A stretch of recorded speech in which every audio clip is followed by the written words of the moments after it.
Dr. Eric Kelly III, and a host of phenomenal speakers from all around the globe for this 7-day virtual event that you don't want to miss. The mission of the Black Business Expo is to raise scholarship money from kids all the way from high school all the way from college. The Black Business Olympics is one of the largest Black business showcases in the world. It is an opportunity for businesses and companies to showcase their businesses globally. We are going to be giving away laptops up to $5,000 away to students. Again, I'm Olivia Appleberry, the founder of 2 Cents Finance and one of the speakers for the expo. I am so excited to see you there. For more info, go to www.blackbusinessexpousa.com or call 919-308-9090 and hope to see you there. I am Black Business. From the moment I wake until the time I sleep. Yes, I am Black Business. I am Black Business. Tell me, are you Black Business? I am Black Business. Do you support Black businesses? Listen, I support Black business because I am Black Business. Black Business Expo, one of the largest business showcases in the history of Black business in the world. The world! Sign up today at www.blackbusinessexpousa.com or call 919-308-9090. I am Black Business. I am Black Business. From the moment I wake until the time I sleep, I am Black Business. I am Black Business. Are you Black Business? I am Black Business. Do you support Black businesses? I support Black business because I am Black Business. Black Business Expo, one of the largest business showcases in the history of Black America in North Carolina. Sign up today at www.blackbusinessexpousa.com or call 919-380-9090. I am Black Business. I am Black Business. From the moment I wake until the time I sleep, I am Black Business. I am Black Business. Are you Black Business? I am Black Business. Do you support Black businesses? I support Black business because I am Black Business. Black Business Expo, one of the largest business showcases in the history of Black America in North Carolina. Sign up today at www.blackbusinessexpousa.com or call 919-380-9090. I am Black Business. I am Black Business. From the moment I wake until the time I sleep, I am Black Business. I am Black Business. Are you Black Business? I am Black Business. Do you support Black businesses? I support Black business because I am Black Business. Black Business Expo, one of the largest business showcases in the history of Black America in North Carolina. Sign up today. How many times have you been asked to help someone you didn't even know? A student, a business entrepreneur? Or did you ever even ask, where did they end up? that business, that friend, that entrepreneur. Well, just maybe they ended up in a gang, bankrupt, homeless, or worse, dead. Maybe they turned to crime, drugs, and alcohol. Did you ever wonder? Did you destroy their dream, or was your life always so easy? At the Black Business Olympics, we started a movement to help students complete. Give them hope and foster success. Help them to leave their dreams of providing laptops, computers, and up to $5,000 in scholarship funds. Today, we ask you to help a student, a business owner, or an entrepreneur to realize their dreams by sponsoring them, supporting them, and buying from them. Consider this. With $1.6 trillion in our Black community, we only ask for a small donation for our students, our businesses, and our entrepreneurs. And you can change a life today. So I ask you, what are you going to do? Sit on the sideline and watch our students in high school be leaders, miss out on their dreams from lack of resources? Or are you going to donate to the movement and change their future and yours as well? Give us a call today at 919-308-9090. Change their life by investing with action to the Black Business Olympic Fund. The Black Business Olympics, one of the largest business showcases of Black business in the history of the world.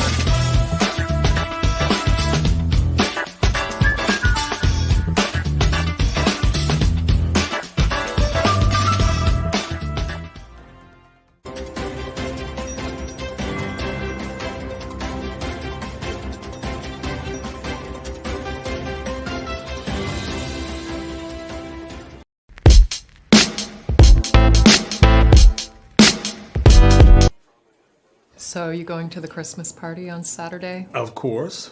What do you think folks will say if my wife and I didn't show up? Plus, they miss my dance moves. Please, those moves from the 80s? Seriously lame. Lame?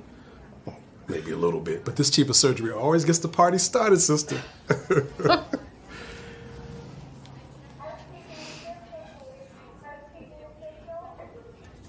What's going on with your hand?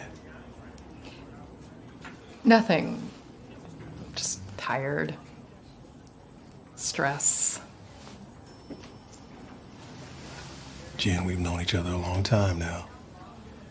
And we've always been honest with each other. What's going on? Come on, Mark. I'm fine. That hand says otherwise. It's nothing. Look, this does not interfere with my ability to do my work. Jan, until you get a complete workup, you know I can't let you back in the operating room. Mr. Menchef, did anyone else have access to your badge last night? Say around midnight. Because the computers here at your lab show that somebody was here. And although your cameras don't show it, somebody was in your building. The chip is his property. Belongs to him. No, he belongs to no one. Simon, do you belong to him? No, he has a right. He has no rights. Belongs to him. Chain up.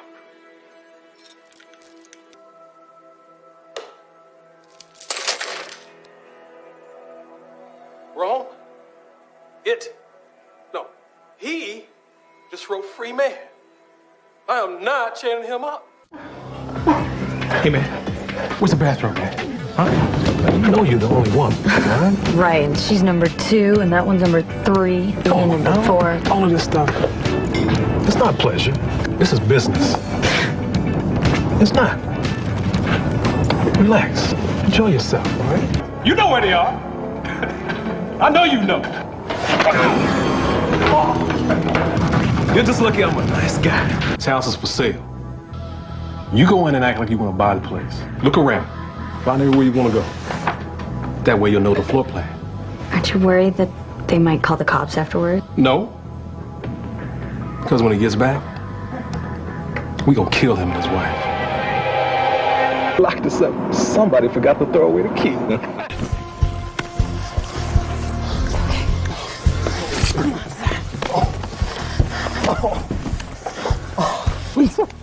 Sorry, she's gone, but you're gonna make it, okay? My heart is aching, but I'm a fool to let it go on breaking. No way. Hey, look, guys, it's spaghetti. Hello, how are you? I don't believe this. Hey, could you do me a big favor and spook my kids for me? I'm with my friend, so... Could you do me a favor? All right. Come on, please. Spaghetti, thank you. Come on, for the camera, just one more time, please. I'll give you one standing up. Yeah. Framed it. Shouldn't be shooting this. Yeah. Spaghetti! Yeah. Spaghetti! That's it. Hey, Spaghetti! Boogie! Yeah. Spaghetti! Yeah. Spaghetti! That's it. Yeah, Make it our day. Spaghetti, yes. I'll give you three more. One more quick favor. Yeah. Could you take a picture with them? My Yeah. kids? Huh? Come on.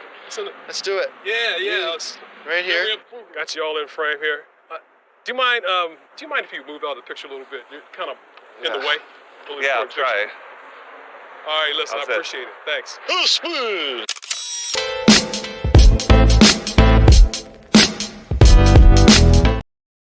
Are you a forward-thinking entrepreneur or business owner? The world is changing faster than ever, and it's time to pivot and adapt to the future. Hello LLC is here to help you do just that. Hello stands for helping enterprises leverage leading-edge optimizations.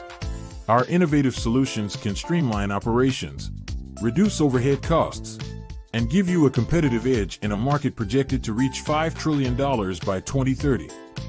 By pivoting to the metaverse, businesses can tap into a rapidly growing market that is projected to be a significant part of daily life for 25% of Americans by 2026. As a full digital metaverse agency, the Hello LLC can help you create custom solutions to streamline operations, increase productivity, reduce costs, and drive brand recognition. Why should you pivot to the metaverse with the Hello LLC? By leveraging cutting-edge technology, you can provide immersive experiences for your customers, expand your global reach, and unlock new revenue streams. Contact us today to make the pivot.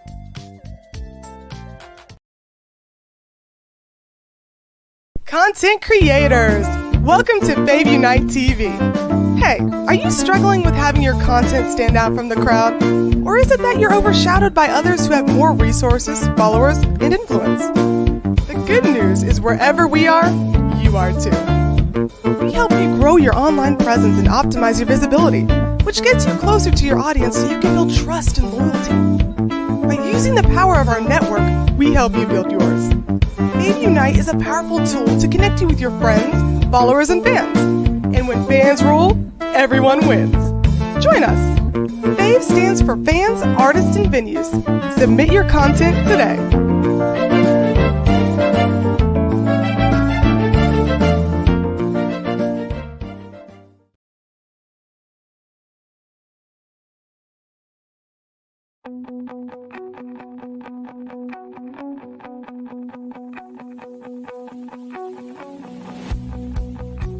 I am Black Business. From the moment I wake until the time I sleep. Yes, I am Black Business. I am Black Business. Tell me, are you Black Business? I am Black Business. Do you support Black businesses? Listen, I support Black business because I am Black Business. Black Business Expo, one of the largest business showcases in the history of Black business in the world. The world! Sign up today at www.blackbusinessexpousa.com or call 919-308-9090. I am Black Business.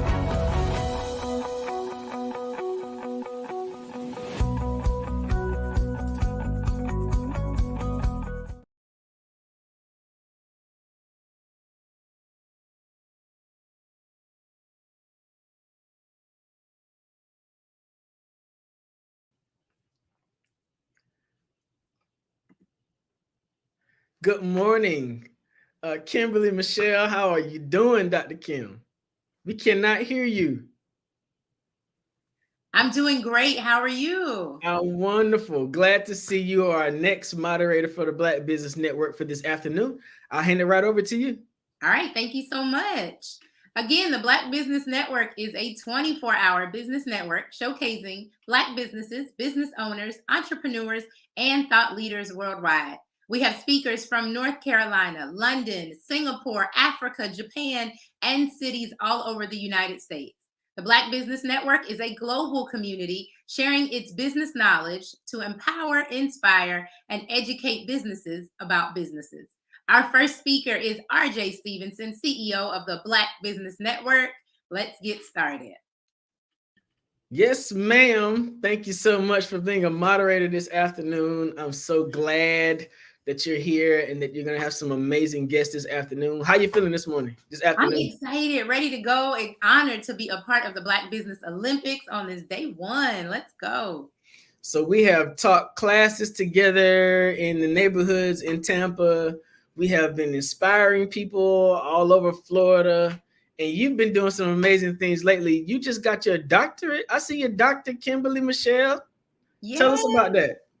I am super excited. I just realized I've been in school like 24 years, right? So this is the 24th year in the military. So I started when I came in the military, and literally this is something I did not think was possible.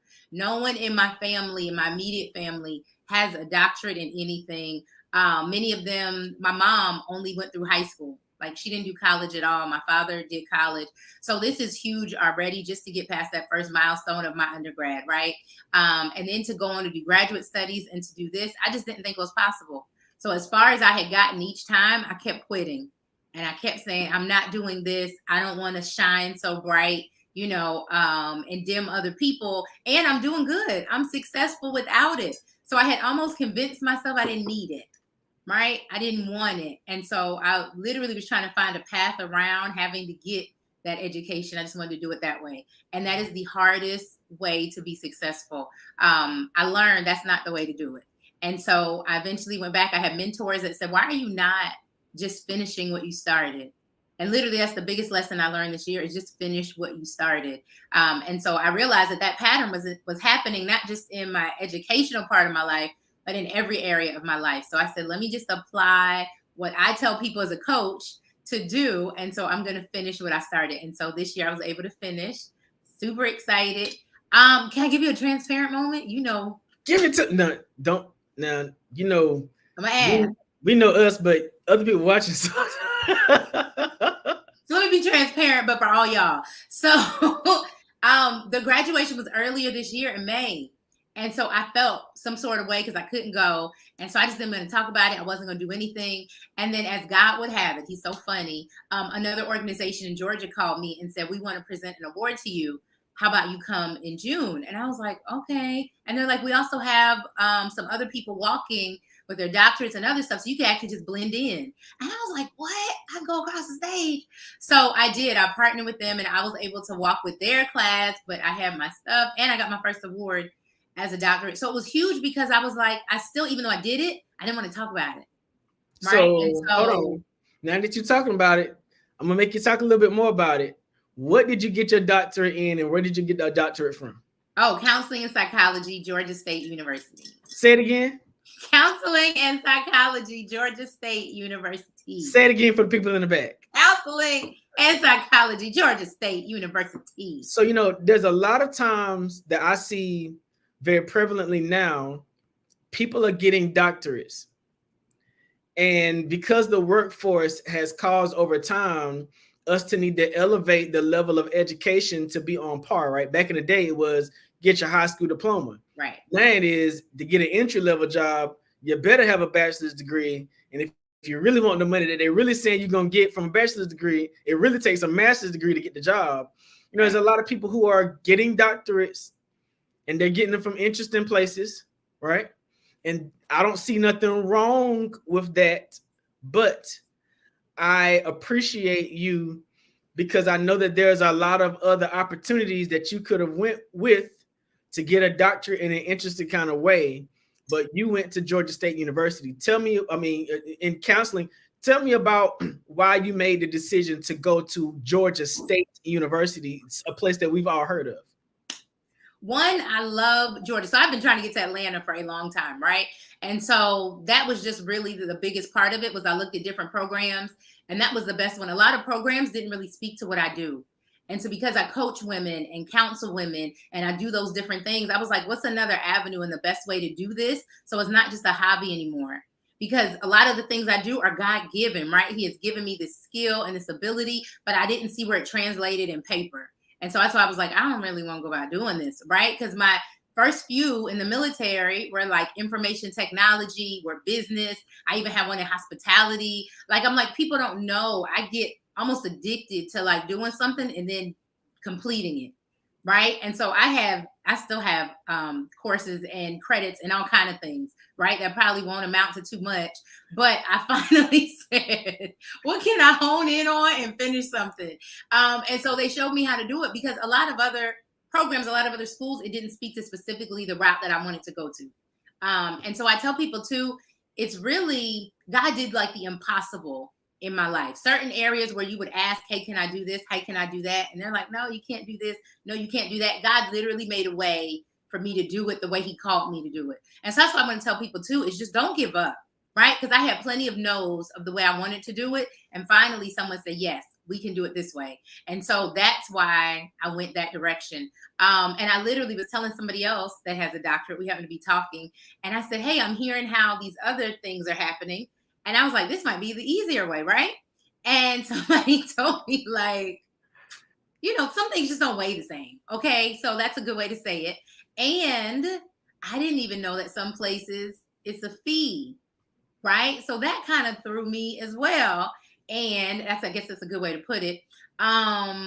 So you either do the work or you don't do the work. But yeah, I just finished having a session called Take Yourself Seriously. And I watched it. It was a great session because here's the thing. Okay. Well, I just saw E.T., the hip hop preacher, right? He said, if you're going to do something, just do it and do it well, right? It's not really concerning about what people say or what they think. Just you do something that you need to do and you do it well. And somebody told me in my inbox yesterday, she said, you inspired me. She had just got her associates, but she was like, I just want you to know you inspired me. And I said, listen, I get it. I don't inspire everybody and that's fine. And my journey is different. So I appreciate that I inspire you, but it's literally too, I got to do what I know God told me to do. And it just, you know, and that's the way it is. And then there's more work to do. My professor really said like, yo, this is not the end. You know, you're just getting started. And I was like, dang, I don't get to take a break. No, there's more to do. So I think sometimes we don't even think about that, hey, we just want to do this. We want to do that. But we don't realize there's more to do. Well, you know, it also has to do with elevating us to different levels. You know, a lot of us have a tendency to stay in a comfortable space where it's been working for me. And so because it's been working for me, I'll just stick here because this becomes comfort. And I talk to people all the time about, you know, I want to get a job. Well, go get a job. I want to work.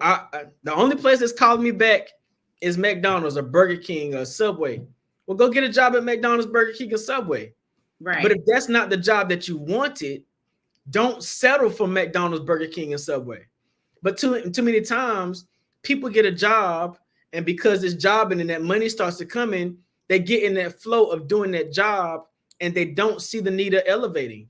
So you'll find yourself working at Subway, and if you do work at Subway, I ain't throwing shots at you. You find yourself working at Subway for 10 years because you forgot the next step. So I'm excited when I see people in the Black Business Network and people all over the world, especially my friends, level up from where they were to another spot. Now you're getting ready to do something else. What you doing now? Wow, elevating. So I am teaching women and men how to elevate their elegance. Oftentimes I hear people say, you see my brooch? We need to elevate our elegance because what's happening on the inside ought to be showing on the outside. So I'm teaching ladies and men. We are launching July 7th, 7/7, our new brooch collection. So the Kimberly Michelle brooch collection, let it be a household name, that we are launching your elegance. We're elevating your elegance with brooches and pieces that men and ladies can wear. But it's full circle. We want you to elevate your fitness, elevate your life, elevate your mindset, as you just talked about, elevating your education. Every area of your life, you should see where you can elevate or level up. And that's literally what happened to me is I just need to elevate in some areas because as you said this morning, some of us are just working as a hobby, right? So we've got businesses with no names that are registered. We don't have websites. You know, as a friend, you asked me about a couple things that I have together. And so I may have it for one business, but I think we get caught up in, oh, wait, I'm doing something else. I got to do it for that business too.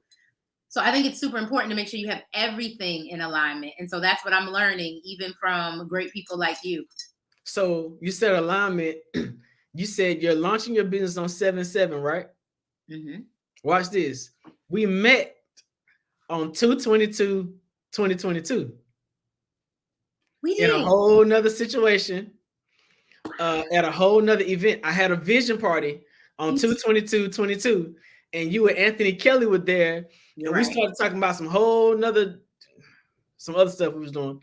And so it's crazy to me that we continue to align and elevate in certain spaces, you know, Right. but you've been, I'm gonna run down your list of other stuff that you're doing, right?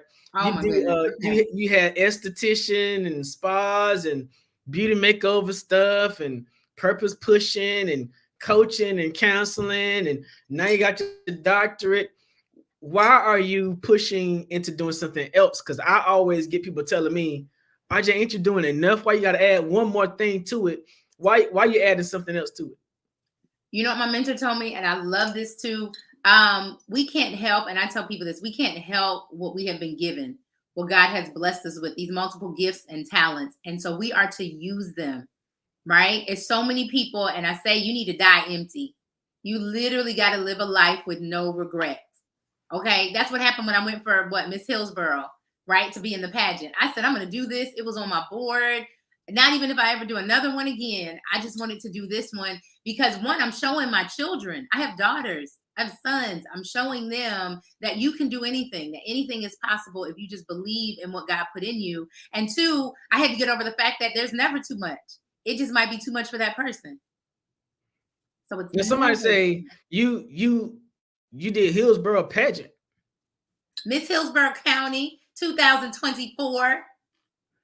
Now, you say it's never too much, but then again, it's never too late because some people would have said, what you doing a pageant for Miss Hillsborough County? Like, don't you know that's for them young girls and all that kind of stuff?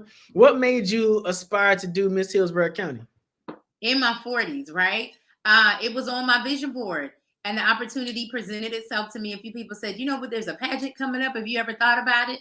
And I never wanted to because of the bathing suit competition. Okay. Let me just tell y'all, I'm in my 40s. I had some children. I'm like, I'm good, but I don't want to be on anybody's stage in a bathing suit. Right. And then I got some church folks watching who like, she's in a bathing, you know? So I was like, I don't know. I'm good. But it was on my vision board because I love the confidence that it brings with it. Not just the beauty, right? But they want to know your platform. They want to know what you stand for. What does a queen represent? And so when I got into the pageant, first of all, I love the local pageant here. With Rachel, it's amazing. And it shows so much confidence. And they teach you so much about what you're doing in your community and how you're making a difference. So I signed up. I did it. I got Miss Hillsborough 2024. And I was so excited. Then I ran for Miss Florida and I got first runner up. And so I remember telling somebody, because I wore a cover up with my bathing suit. Okay. And so my coach said, listen, with the cover up, you may not win the whole thing. I'm just saying, because some people are going to go out there without a cover up. But the fact that you stood on business, right, to do it your way makes you a winner. And so that's what I did. I said, God, I'm going to go out there the way I feel comfortable and I'm going to give it my all. And I had an amazing time. And now I'm able to tell people, it's never too late. Like you said, it doesn't matter. I'm in my 40s, 5 kids. You can get up there on stage. You can speak well. You can tell the people what you believe in. And that was my platform. Die empty and you live a life with no regret. So You in your 40s on the stage with 20-something-year-olds. Baby. Now, right? I'm in a military town now, so it's like I'm looking around and I'm noticing all these retirees because they're around our age and getting out. And I'm like, man, I was supposed to have a military career. I was supposed to be retiring around this time, and I'm still out here grinding, and I will probably never stop, right? What is it about you that kept you grinding after you retired from the military? Because a lot of people finish up retired. They might get a contractor job like we know folks do, right? But you have been straight grinding as an entrepreneur. What keeps you going even when you could live a different kind of lifestyle? I can, and I tell people all the time, I don't know. First of all, I don't know how to stop. I don't know how to just sit still. And I'm grateful that I came in early, but I didn't have that cute story of I wanted to serve my country and I wanted to come in early and all of that. I went in on a bet, okay, at 20 years old. So I feel like at 40 something, I still have my whole life ahead of me. And even when I meet people that are retired and they just kind of want to sit down, I'm like, you still have your whole life ahead of you. There's so much more for you to do. If God woke you up today, there's still so much more for you to do. And even now, I feel like I'm not halfway there or whatever. I feel like I'm just starting another part of my life, right? That first half was wonderful. I did the military. My daughter's in now. She's 21. She reminded me this morning that like she's the same age I was and she's overseas. And I'm like, oh, Jesus. And literally, I got to tell you this. I was FaceTiming my two daughters this morning, my favorite thing in the world. And she's in Italy. And she said, Mom, she said, we broke the first generational curse.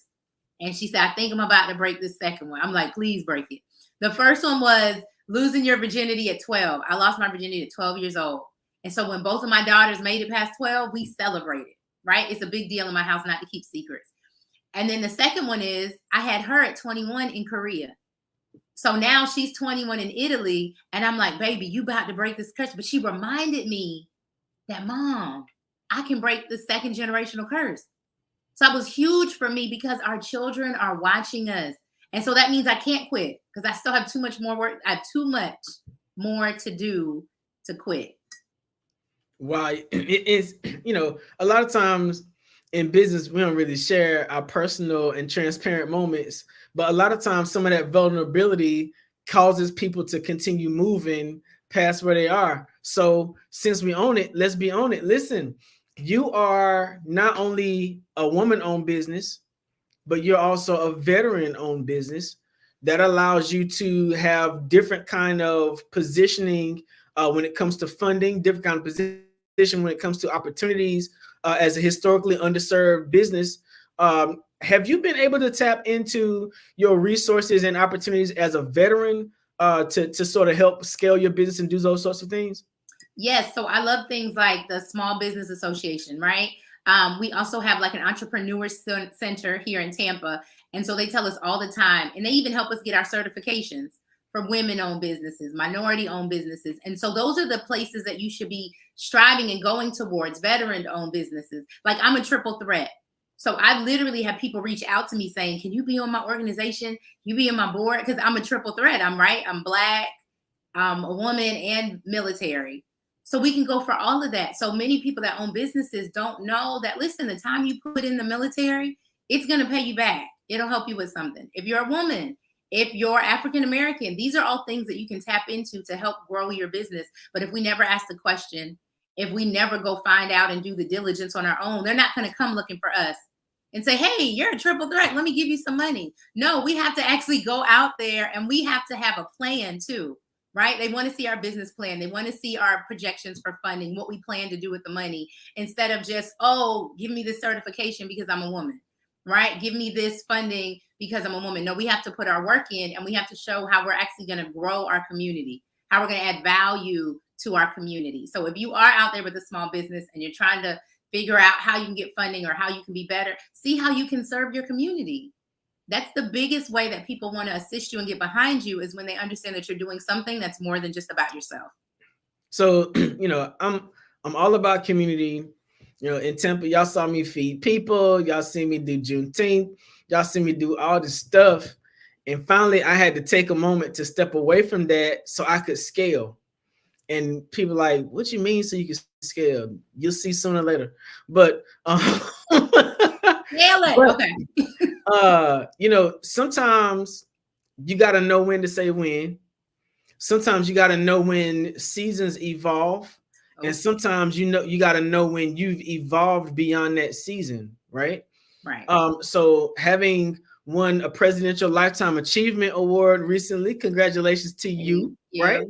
You are consistently evolving from one season to another, and you've had to reinvent yourself a few times just so who you're becoming matches where you are, right?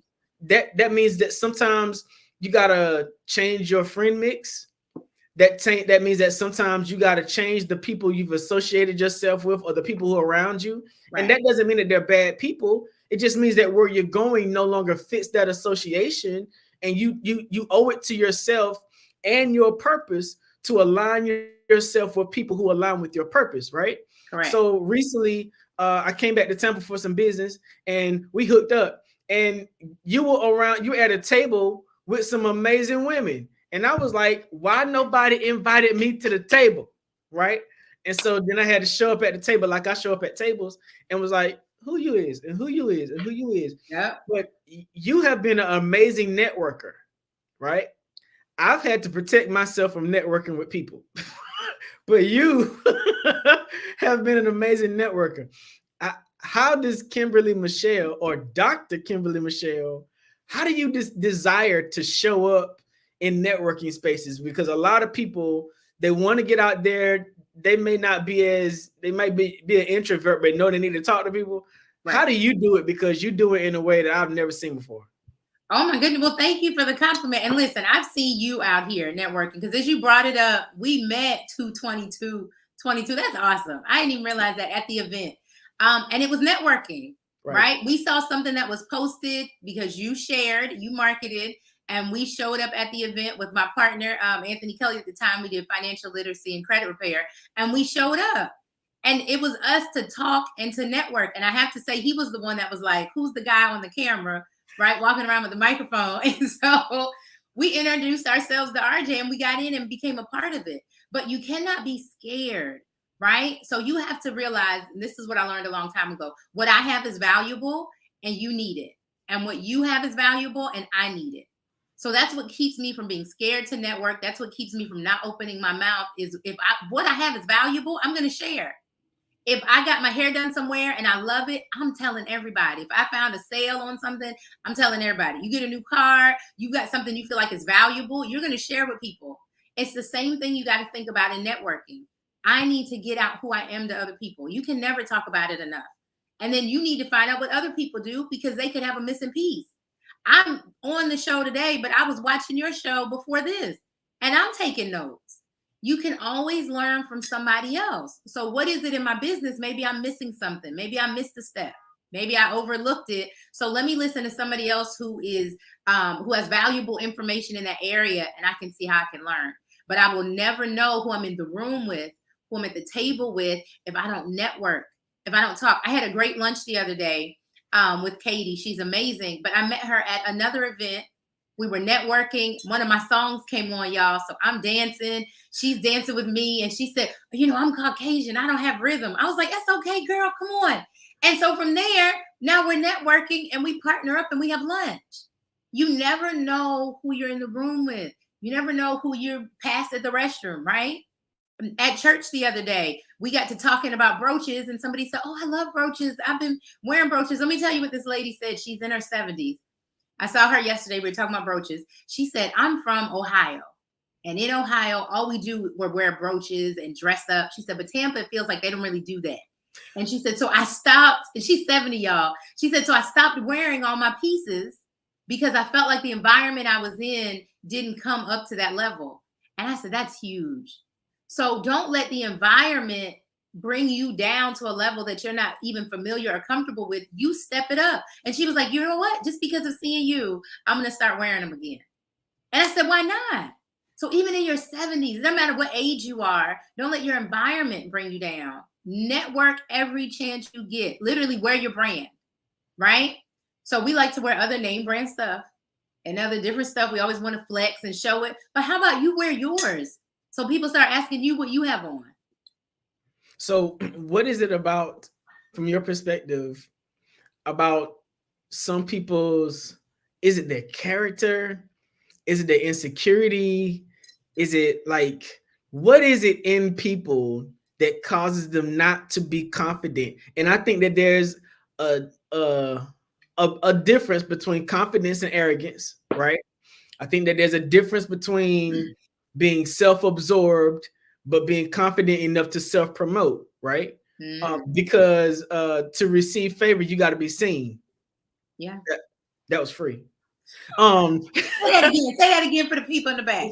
To receive favor, you got to be seen. If somebody's out there who has the key to unlock your vision and they don't know you exist, man, that key is walking around looking for you on a daily basis, and you sitting in the house wondering how you gonna get there. And somebody is literally assigned to bring the key to you to unlock it for you, but can't find you. All right. How do you find the confidence to just be out here in these streets? Because I tried to be in the streets, and the streets was watching, and the streets, they was not appreciating all the stuff I was doing. I guess I was doing too much to elevate people that they didn't, or whatever. How do you find the confidence? We don't want you in the streets. Hold on. First of all, we don't want you in the streets.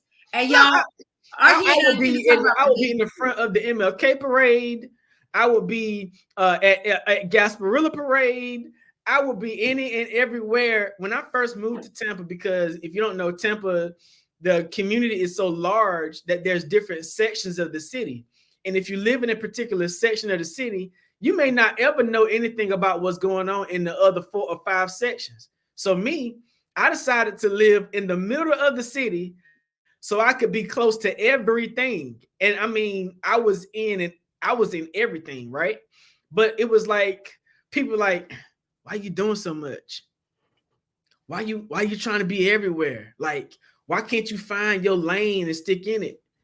Like, why you got to do Juneteenth at the stadium? What? Why you got to feed all the people? What? Why you going live 3 times a day for 17 weeks? What? And I was like, whoa, why you got 20 billboards all around the city? What? And it was like, I was thinking that people would be celebrating because I'm doing it for us. You know what I'm saying? I'm like, look, we finna put Black folk on the map. We're just as relative in this community as everybody else. Y'all got all these events over here at the stadium. I want little black boys and black girls to see the value of being able to walk on this parking lot and say, I deserve to be here. And so we did it. And it was like, folks was like, why you got to be over there though? If it's a community event, it should be free. And I'm like, how much money y'all put in? Like, you know what I'm saying? But you do it in such a graceful way, because I be ready to fight and you be smiling the whole time. Like, how have you found the confidence to just be and not worry about the folks? Oh, let's say it's not that I don't worry about the folks, because I am twice delivered from people pleasing.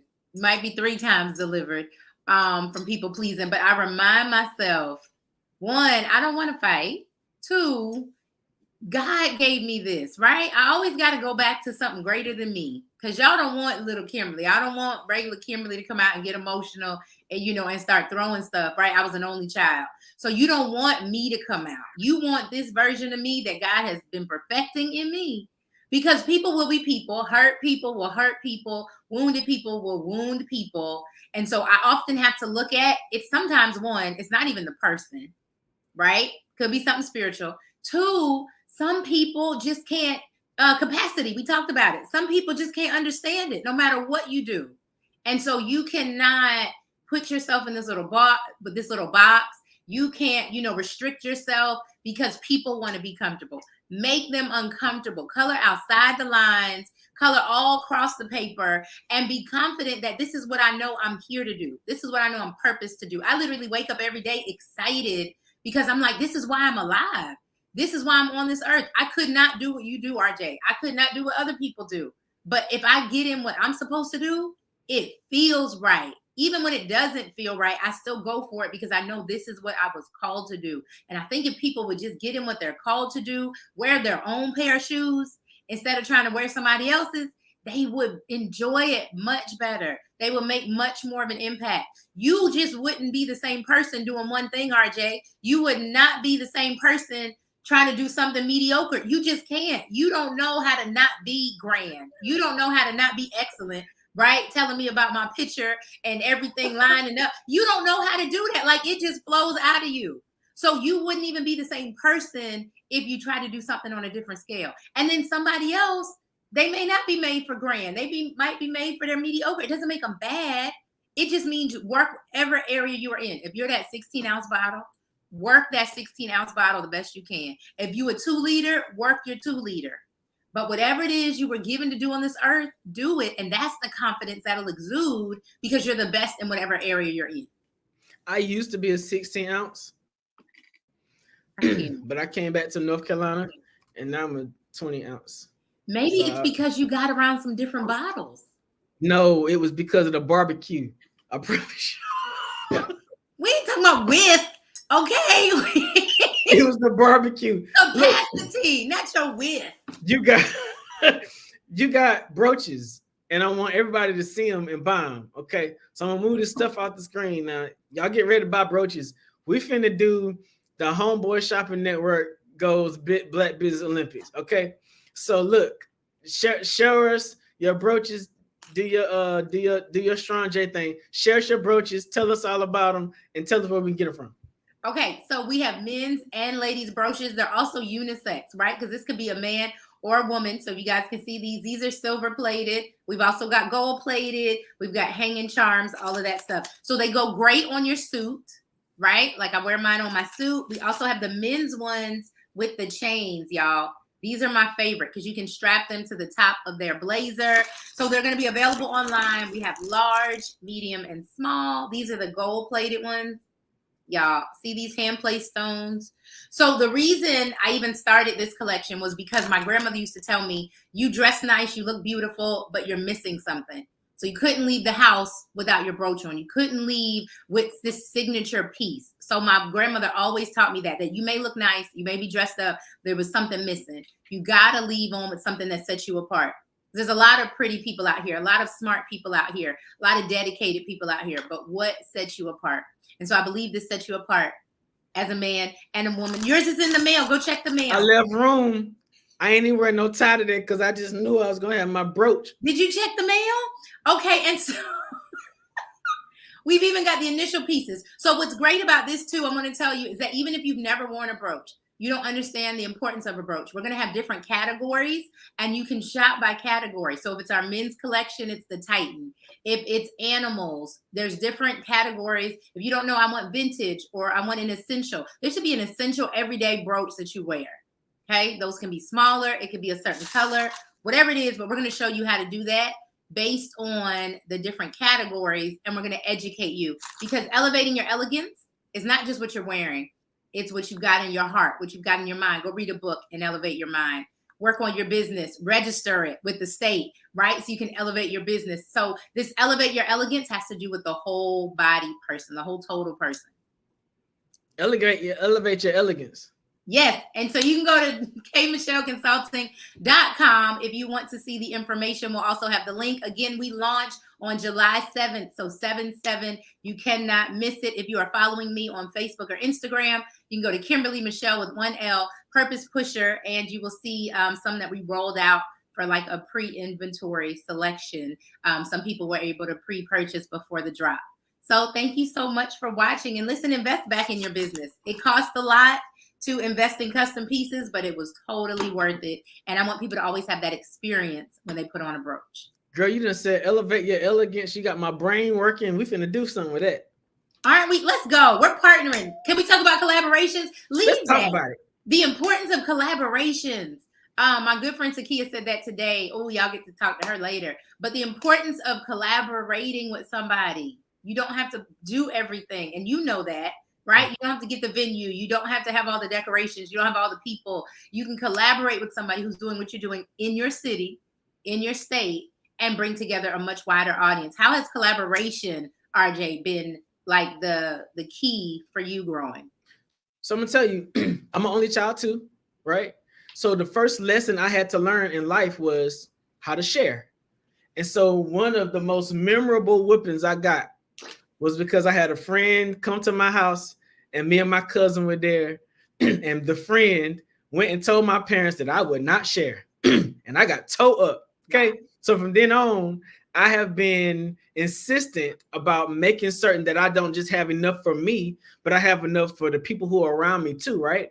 And so I'm gonna tell you, we went to Jackson Heights, right? To the community center, and Dr. Jeffrey Johnson had brought us together to teach a class to people who wanted to get into business. Yeah. And I did not know you were coming. I thought it was just me, myself. And so here I come. I'm finna do the RJ. And in walks K. Michelle. And if you know Kimberly Michelle, when she walk into a room, you got to make room for her. Like, you're not going to just let her sit on the sideline. You ain't got to know who she is. You just know that she's somebody that you want to say something, right? And so as we're going through, you doing what you talking about, I'm doing what I'm talking about. And we're like, oh, this worked well together. Right. You know, but what I saw was two wholly able people making room for each other in the space, right, and then finding ways that we connected during the time that we were teaching. Them people thought that we was a highway act. They thought that we was the best thing smoking. I mean, they were like, when y'all coming back again?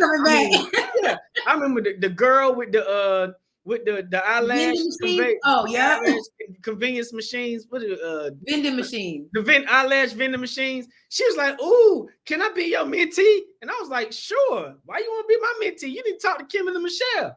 But it was like the collaborative effort between us, and then the way we've made space for each other in other spots. Right. It's like I'm not just bringing anybody up here on this platform to represent me and my brand. And nope. So there may be some people today who are wondering why he asked K. Michelle. He known me for a long time. You can't do what K. Michelle does, and you might not be as consistent as K. Michelle has been. So, you know, when you look back over your chess pieces and you need to put your chess pieces in certain places, you just don't put anybody on your chessboard. So for me, collaboration means that I need to bring somebody to the table who can match my energy. I need to bring somebody to the table who will match my effort.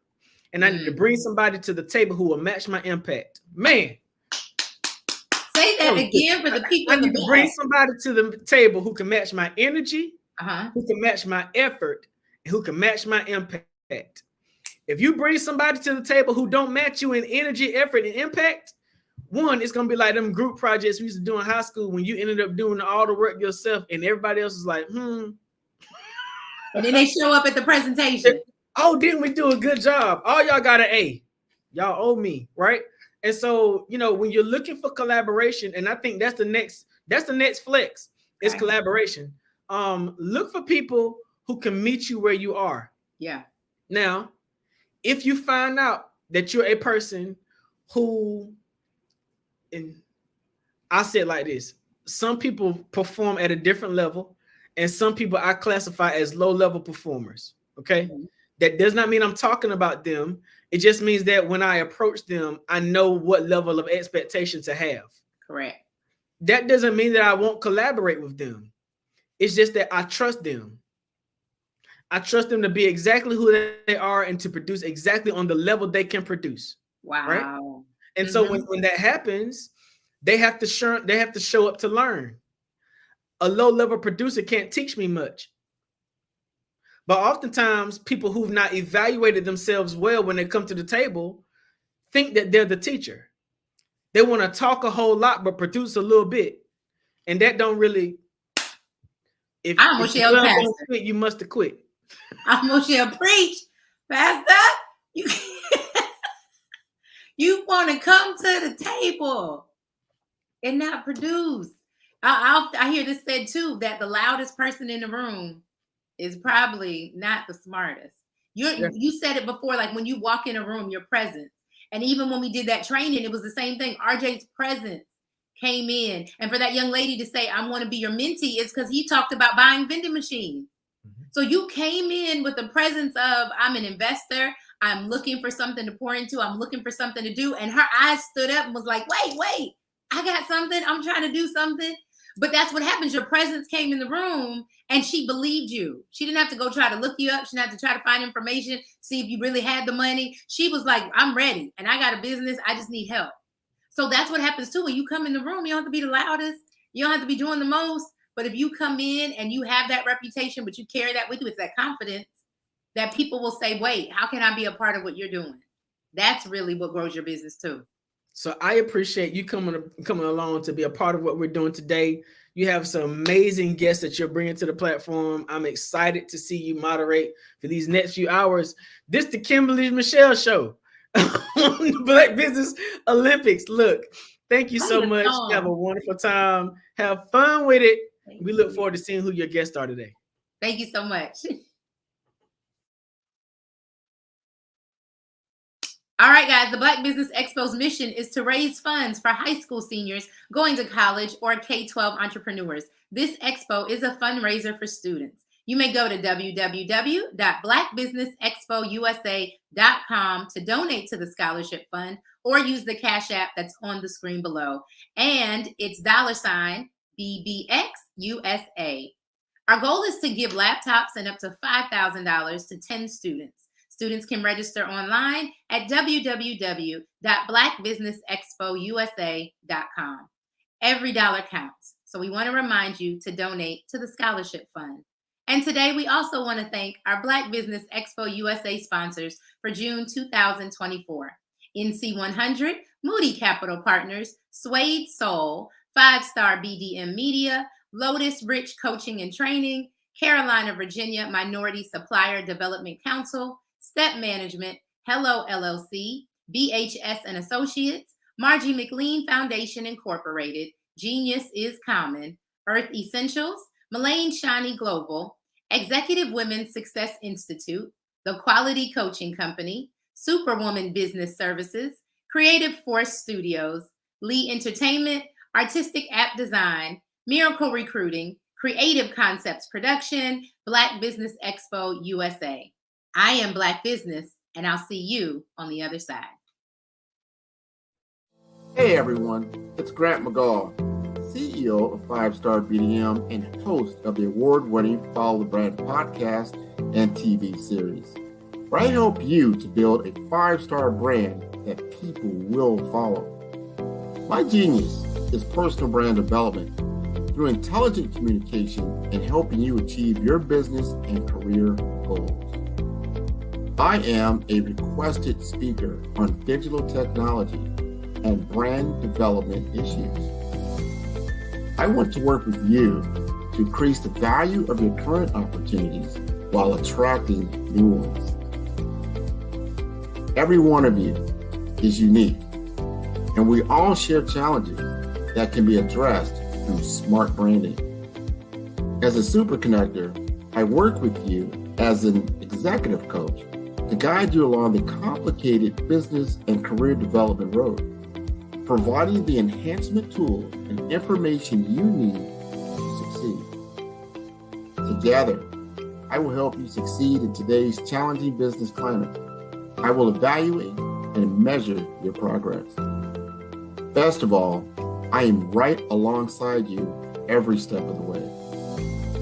Build the brand called you. Genius is common.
Dr. Eric Kelly III and a host of phenomenal speakers from all around the globe for this 7-day virtual event that you don't want to miss.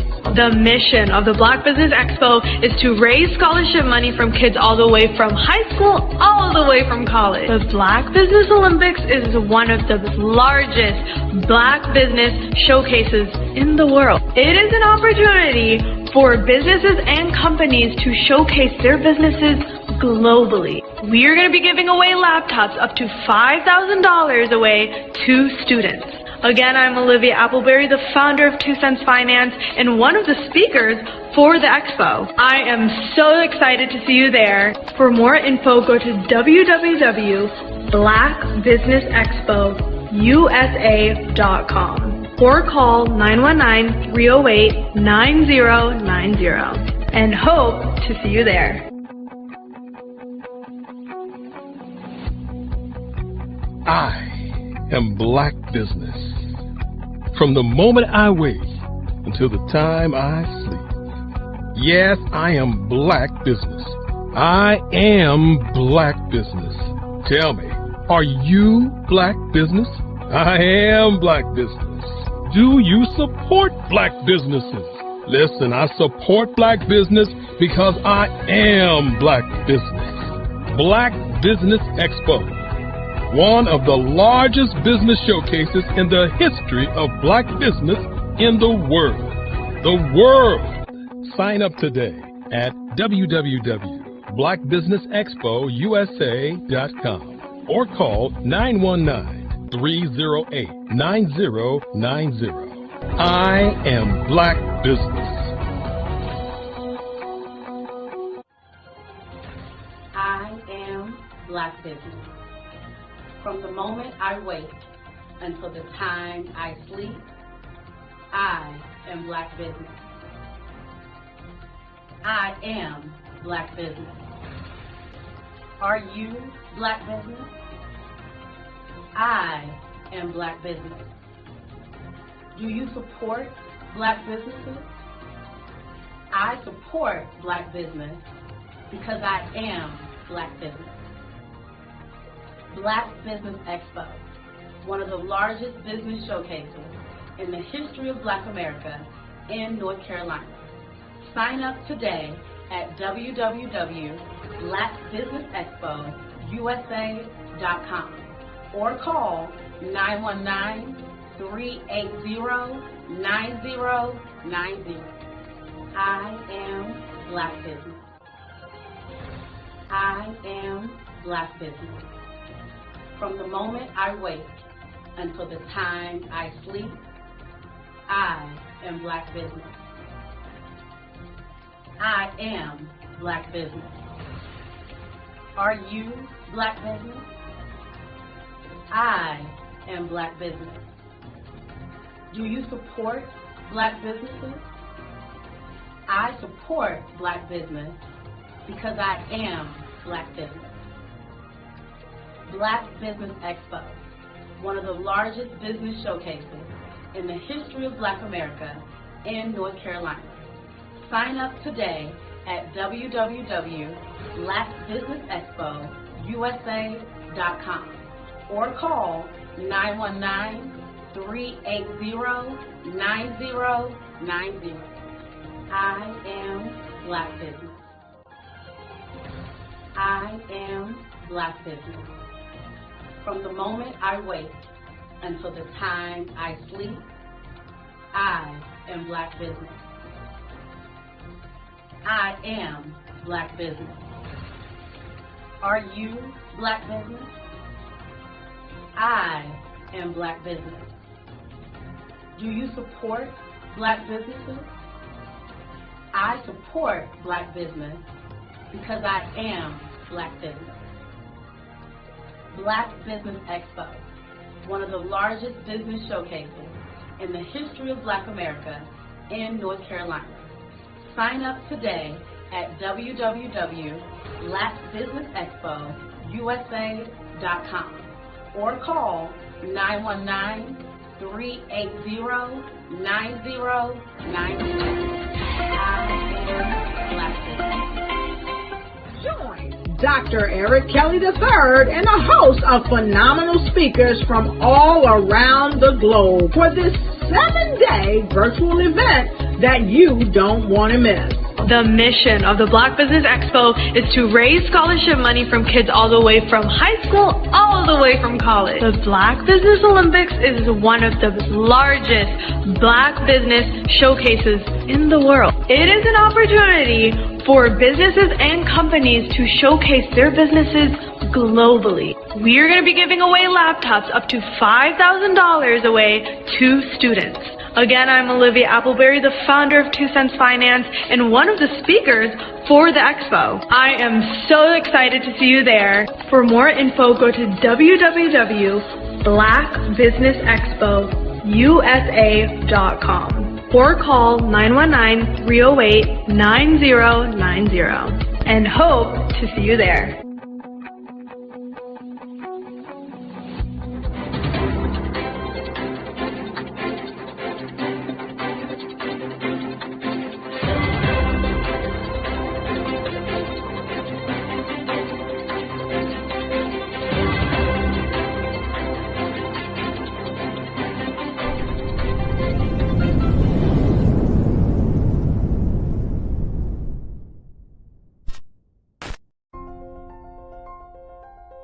What if you could build your own city?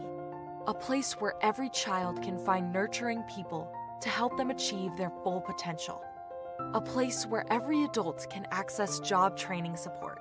Where health education is abundant. Where social justice ruled the land. A place without limitations. Welcome. You have arrived at STEM City USA. It is what every city should be. A safe and trusted community where you find people and resources to help you become everything you are and beyond. STEM City is unlike anything you have ever experienced. It is a digital twin of the world around you, only better. STEM City is about energy and soul renewal. It is more than a digital world. You can almost feel the power of live cultural events, music, and theater. STEM City promises a better future for children with caring mentors and hands-on activities with dedicated tutors to support our youth. STEM City is your passport to a healthy lifestyle with weekly events addressing our community's many issues. STEM City is your financial well-being with helpful information on wealth management, career advancement, job training, and so much more. STEM City is the community you deserve. It is the city where your dreams can come true. STEM City USA, a place in the sky that is accessible to all who reach for the stars.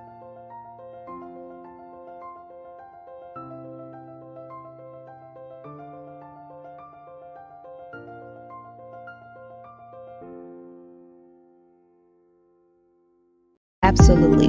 So our coaching program help people that have the lack of time, that lack strategies, and lack the confidence to go after their dream life. So we help them implement tools. We help them implement. I love to leave the inherited lack of finances or the education behind finances. But it wasn't until I lost my firstborn, my only son, that life changed for me.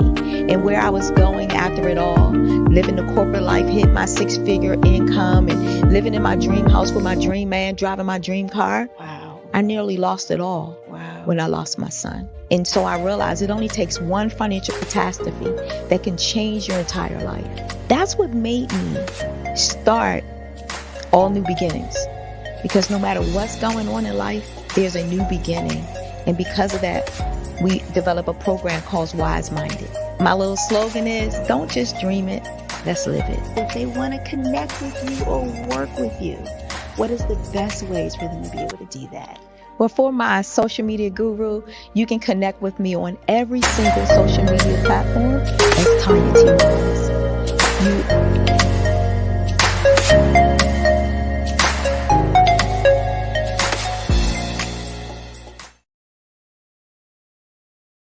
Absolutely. So our coaching. Ladies and gentlemen, and fellow professionals, please allow me to introduce myself. I am David Jones, the co-founder and CEO of the Hello LLC, where I am passionately dedicated to guiding individuals and businesses toward their own return on time investment. Time is my only competition. With over 20 years of experience as a corporate C-level executive, I bring a wealth of knowledge and expertise to the Hello LLC.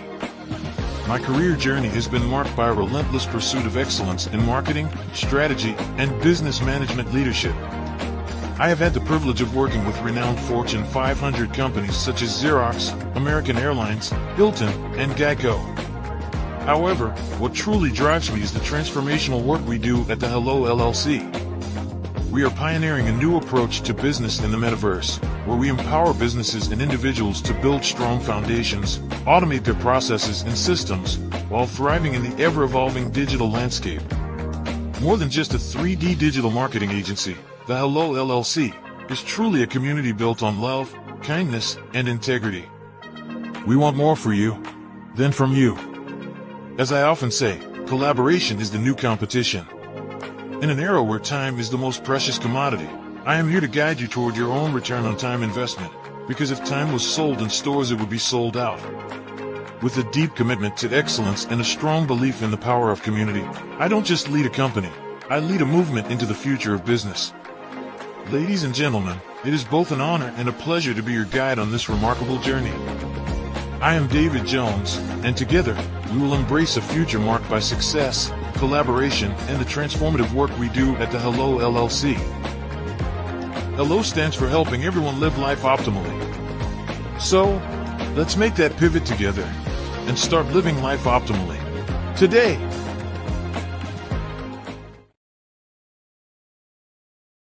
Sometimes you got to hear the news from the Black perspective, and more specifically, Black publishers. And that's exactly why you have to download the Hey Tie app, the largest mobile app delivering breaking news, videos, and podcasts from 200 of your favorite Black publishers. Yes, 200 Black publishers delivering news as it happens, literally all in one app. Go to HAYTI.com or download the app in the Google Play Store or Apple App Store. It's completely free, along with information that you can trust, so go check them out.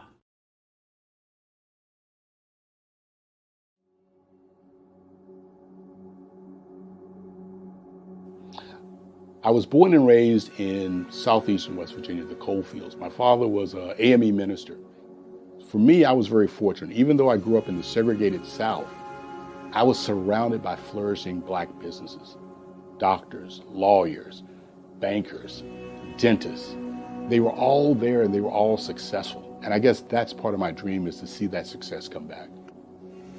My name is Joseph Simmons, and I am the founder of the Center for Micro-Entrepreneurial Training. We have this moment in time where we can change the trajectory of people. And our focus is on women, Black and brown entrepreneurs, and their access to capital, their ability to build thriving businesses, the ability to employ people. There's a study that showed that in those three communities, especially Black and brown communities, $1 stays in those communities for 30 minutes. In white community, $1 stays in their communities for 8 hours. So think about it. For you in a Black or brown community to get gas, to get food, to go to a restaurant, you've got to leave your community, take those dollars out of that community and take it to another community that's already being well served. So if we can reverse that, if we can go from 30 minutes to an hour to 2 hours, that's progress. That's what we need to do. I was with SCORE. And then in May of 2020, of course, the events happened in regards to the murder of George Floyd. The other thing that I was experiencing was the denials of federal funds for small businesses. And it revolved around one thing. These businesses were not being prepared for grants and for government programs. And I came up with the idea for the Center for Micro-Entrepreneurial based off those two things. Morgan Stanley had a report out in 2020, first quarter, and they talked about there were 3 groups that were massively devastated by COVID-19 on their business. That was 1, women, number 2, Black, and number 3, brown entrepreneurs. The research showed that they had less cash on hand, they had less opportunity to go into a bank and get money, and they were very dependent on family and friends to keep their business up and running. If we can focus on those three groups, then we can have a dramatic impact on our communities. Really, the focus is on three areas. And those three areas are 1, the people, number 2, the courses, and number 3, a support network. Here at CMAT, we will provide you with the fundamentals for generational success. And you will be creating a vibrant community by attending our 5-day immersive training course.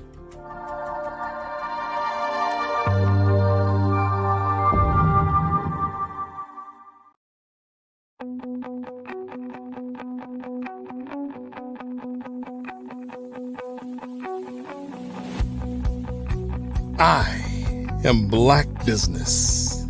From the moment I wake until the time I sleep. Yes, I am Black Business. I am Black Business. Tell me, are you Black Business? I am Black Business. Do you support Black businesses? Listen, I support Black business because I am Black Business. Black Business Expo, one of the largest business showcases in the history of Black business in the world. The world! Sign up today at www.blackbusinessexpousa.com or call 919-308-9090. I am Black Business.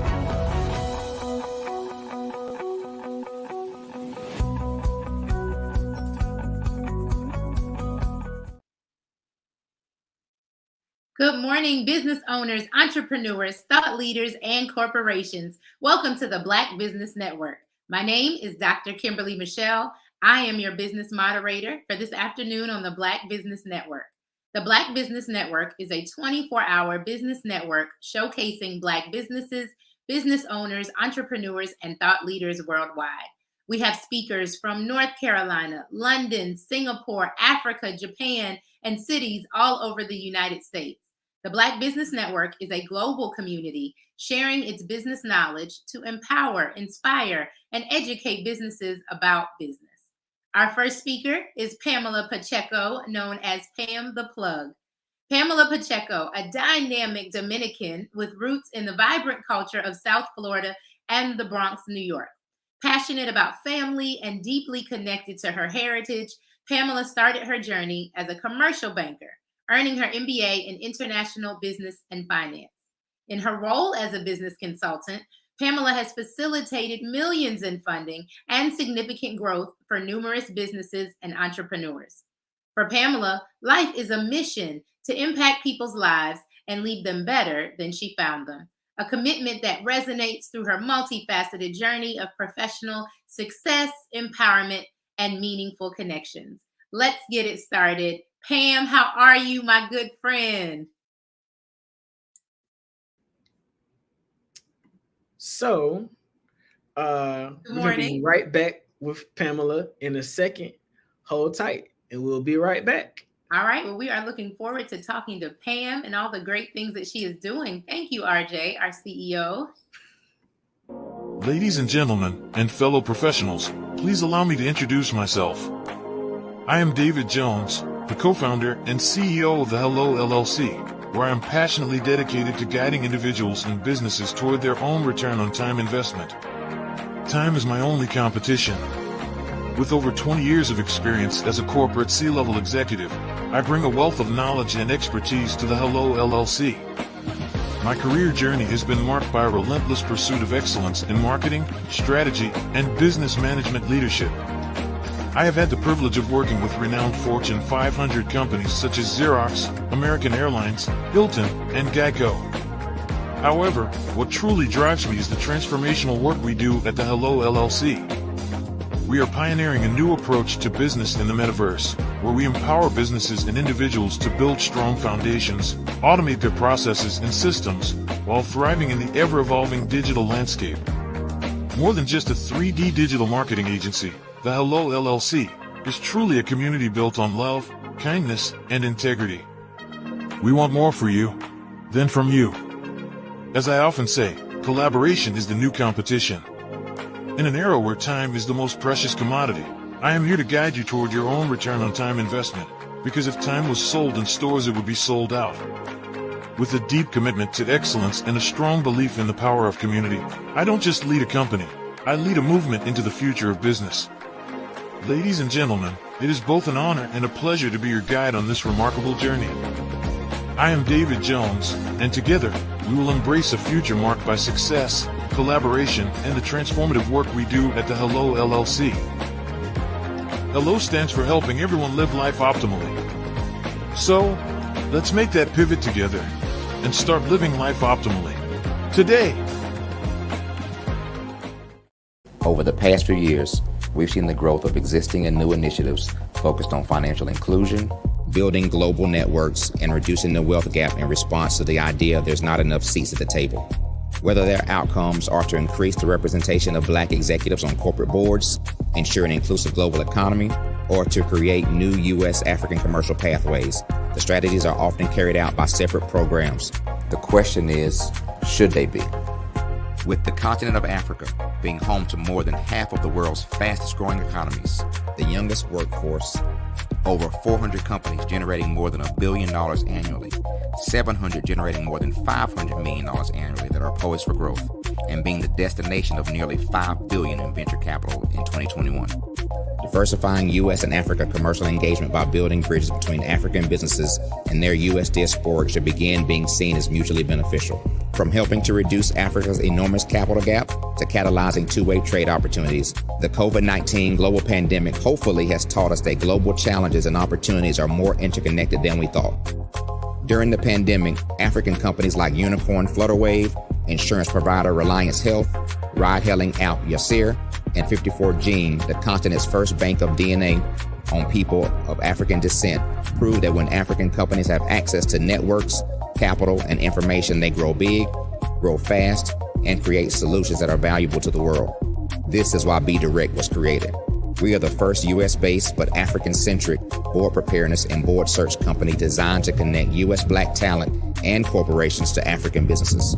Unique and fundamental to Be Direct's success is our process of helping board candidates adapt their experience and networks to an African context before they're connected to high-growth companies that are looking to locally and globally scale. From our focus groups with African business execs and government leaders, we don't ignore the sentiment that business is easy, but people are hard. Having a pool of board candidates with hard-to-access networks and extensive experience across the business lifecycle, including successfully raising capital, is table stakes for an initiative like this. So yes, we have that. But corporate or entrepreneurial success in the U.S. does not guarantee success in Africa. Developed alongside industry partners on the continent, our training program, Be Direct Prep, is designed to transpose their experience to create cultural comfort, understanding, and a commitment to helping businesses in Africa scale. Our board governance sessions are African continental and country specific, integrated with cultural awareness and dexterity training, masterclasses led by African industry execs, and mentoring and coaching from African continental-based facilitators. But even more unique to Be Direct Prep, we cap off our training program with an immersion trip to help candidates that have not been to Africa before see and feel Africa's complexity and opportunity from African soil. We all know traditional network-based board placement has historically left a lot of us out of ever really being in the paid board pipeline. Our strategy supports the work of many great organizations that are successfully filling seats at U.S. board tables by creating more tables for those that are still left on the sideline. It's time to start seeing the role and value of U.S. Black talent and businesses on the continent of Africa differently. Old perceptions and habits limit economic inclusion. Let's transition Black talent and the African businesses they will support from the periphery of the global economy to its core. Living in a global lockdown, we all know now how fast local and global economies can change, and see the value of having businesses that hire, strengthen local value chains, and even grow globally. Status quo in any form holds back progress. We must democratize U.S.-Africa commercial engagement by socially and economically connecting cultures that have long been disconnected. It's time for Africa's U.S. diaspora to redefine their global value by helping African businesses scale continentally and globally.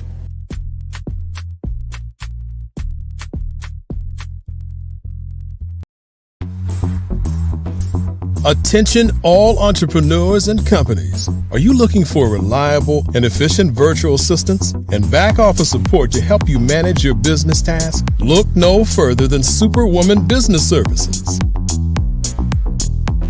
Our team of virtual assistants provides a full range of administrative support services, including operations management, social media marketing, and much more. We also offer website design services to help you create a professional online presence that reflects your unique brand. In addition to administrative support and website design, we offer business development and structuring services to help you grow your business and achieve your goals. We'll work closely with you to identify areas of improvement and develop a customized plan to help you reach your full potential. At Superwoman Business Services, we understand that running a business can be overwhelming and time-consuming. That's why we're here to help you fly high and achieve success. Our virtual assistants are highly skilled, experienced, and dedicated to providing you with the support you need to thrive. Come fly with us and take your business to new heights. Let us help you become the superhero entrepreneur you are meant to be.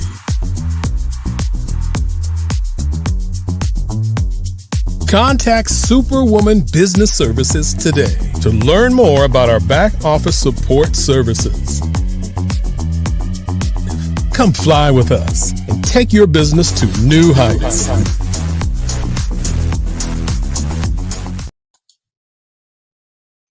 Hi, I'm Barbara Smith.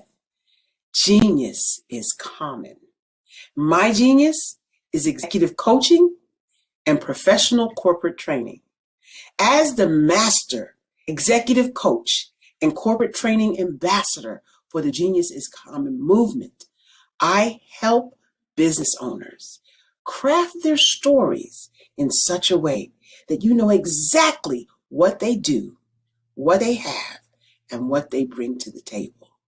Many times as business owners, we are asked, so what do you do for a living? And we could be crushing in our businesses, but we're not quite sure exactly what to say in a short amount of time.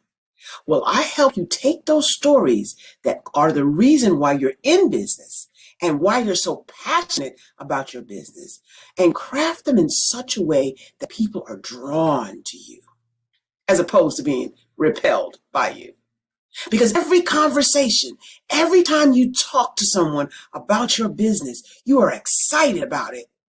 But are you really conveying what you do, what you have, and what you bring to the table? And do really people understand why you care so much and why they should care that you have the solution to their problem? Well, I'm here to help you with that. As a master storyteller, I can help you with your stories and spin them in such a way that they are intriguing and fascinating. People want to listen to you talk about your business. That's why at the Genius is Common movement, I am the master executive coach and professional training ambassador. That's my genius. And genius? Oh yeah, it's common.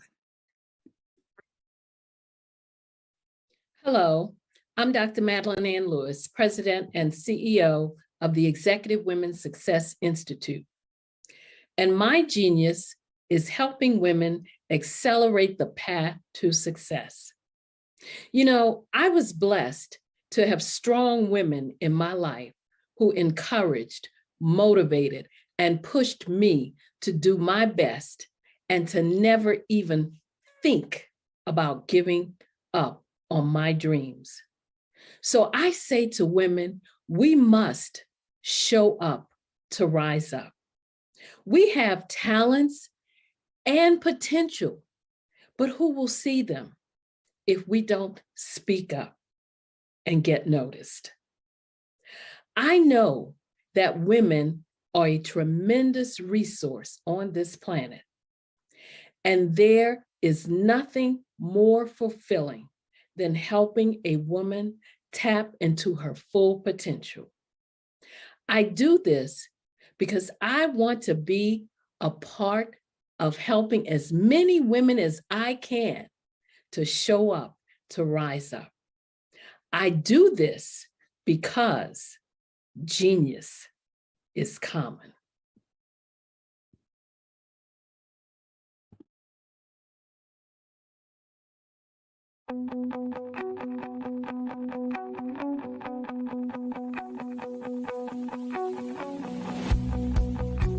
I am Black Business.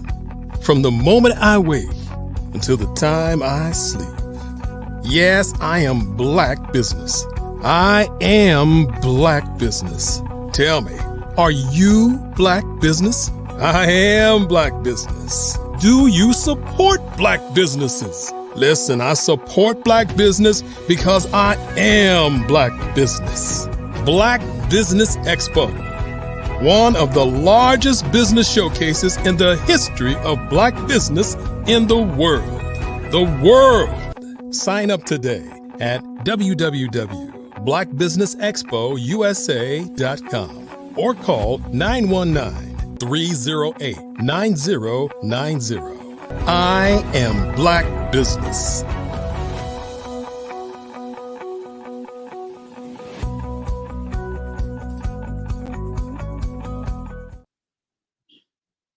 Good morning, business owners, entrepreneurs, thought leaders, and corporations. Welcome again to the Black Business Network. I am your host. My name is Dr. Kimberly Michelle, and I am your business moderator for this afternoon on the Black Business Network. The Black Business Network is a 24-hour business network showcasing Black businesses, business owners, entrepreneurs, and thought leaders worldwide. We have speakers from North Carolina, London, Singapore, Africa, Japan, and cities all over the United States. The Black Business Network is a global community sharing its business knowledge to empower, inspire, and educate businesses about business. Our first speaker is Pamela Pacheco, known as Pam the Plug. Pamela Pacheco, a dynamic Dominican with roots in the vibrant culture of South Florida and Bronx, New York. Passionate about family and deeply connected to her heritage, Pamela started her journey as a commercial broker, earning her MBA in international business and finance. In her role as a business consultant, Pamela has facilitated millions in funding and significant growth for numerous businesses and entrepreneurs. For Pamela, life is a mission to impact people's lives and leave them better than when she found them. A commitment that resonates through her multifaceted journey of professional success, empowerment, and meaningful connections. So let's get it started today. Pam, I'm excited to have you with us.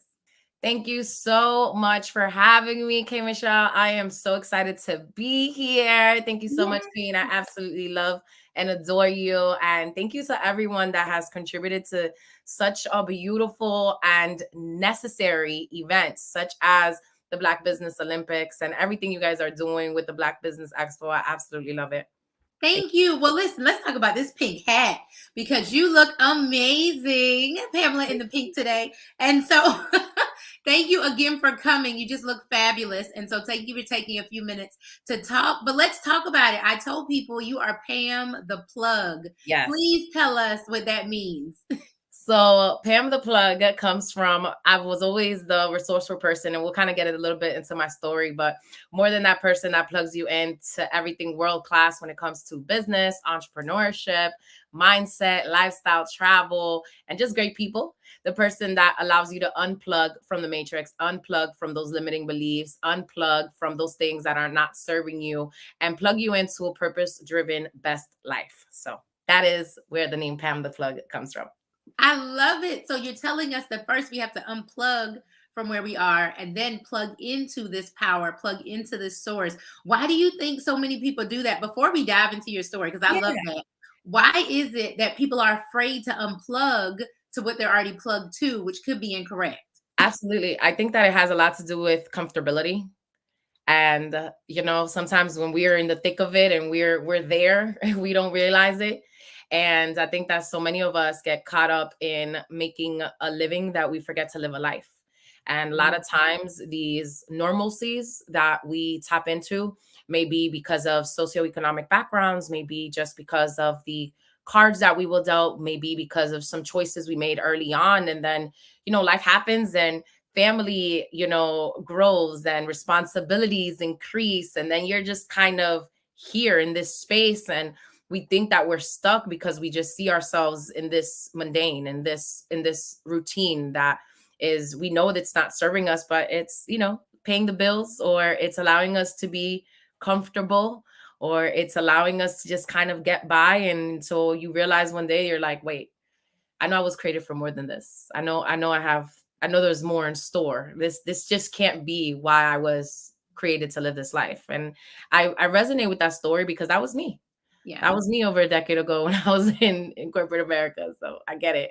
I love that. And that's kind of how we connected, was like, wait, we want more for our life. So we got to talk about how we connected. Because I was just on with RJ talking about this pageant, right? That I did. It was on my bucket list to be in this Miss Hillsborough pageant. I'm still like, how did we get there? And you were one of the judges. Yes. And so from the minute I remember walking into the interview room, and I was so nervous, but you had this huge smile, and I'm like, I don't know who she is, but this is going to be amazing. Like, you just made me feel comfortable. And I remember as we were going through the questions, I keep seeing you like shake your head, and she's like, yeah. And I'm like, okay, I'm good. So I can say it now because it's over. But I'm like, when I was in there, I'm like, okay, everybody there was so nice. But I could see Pam, like, and I didn't know you. I had never met you.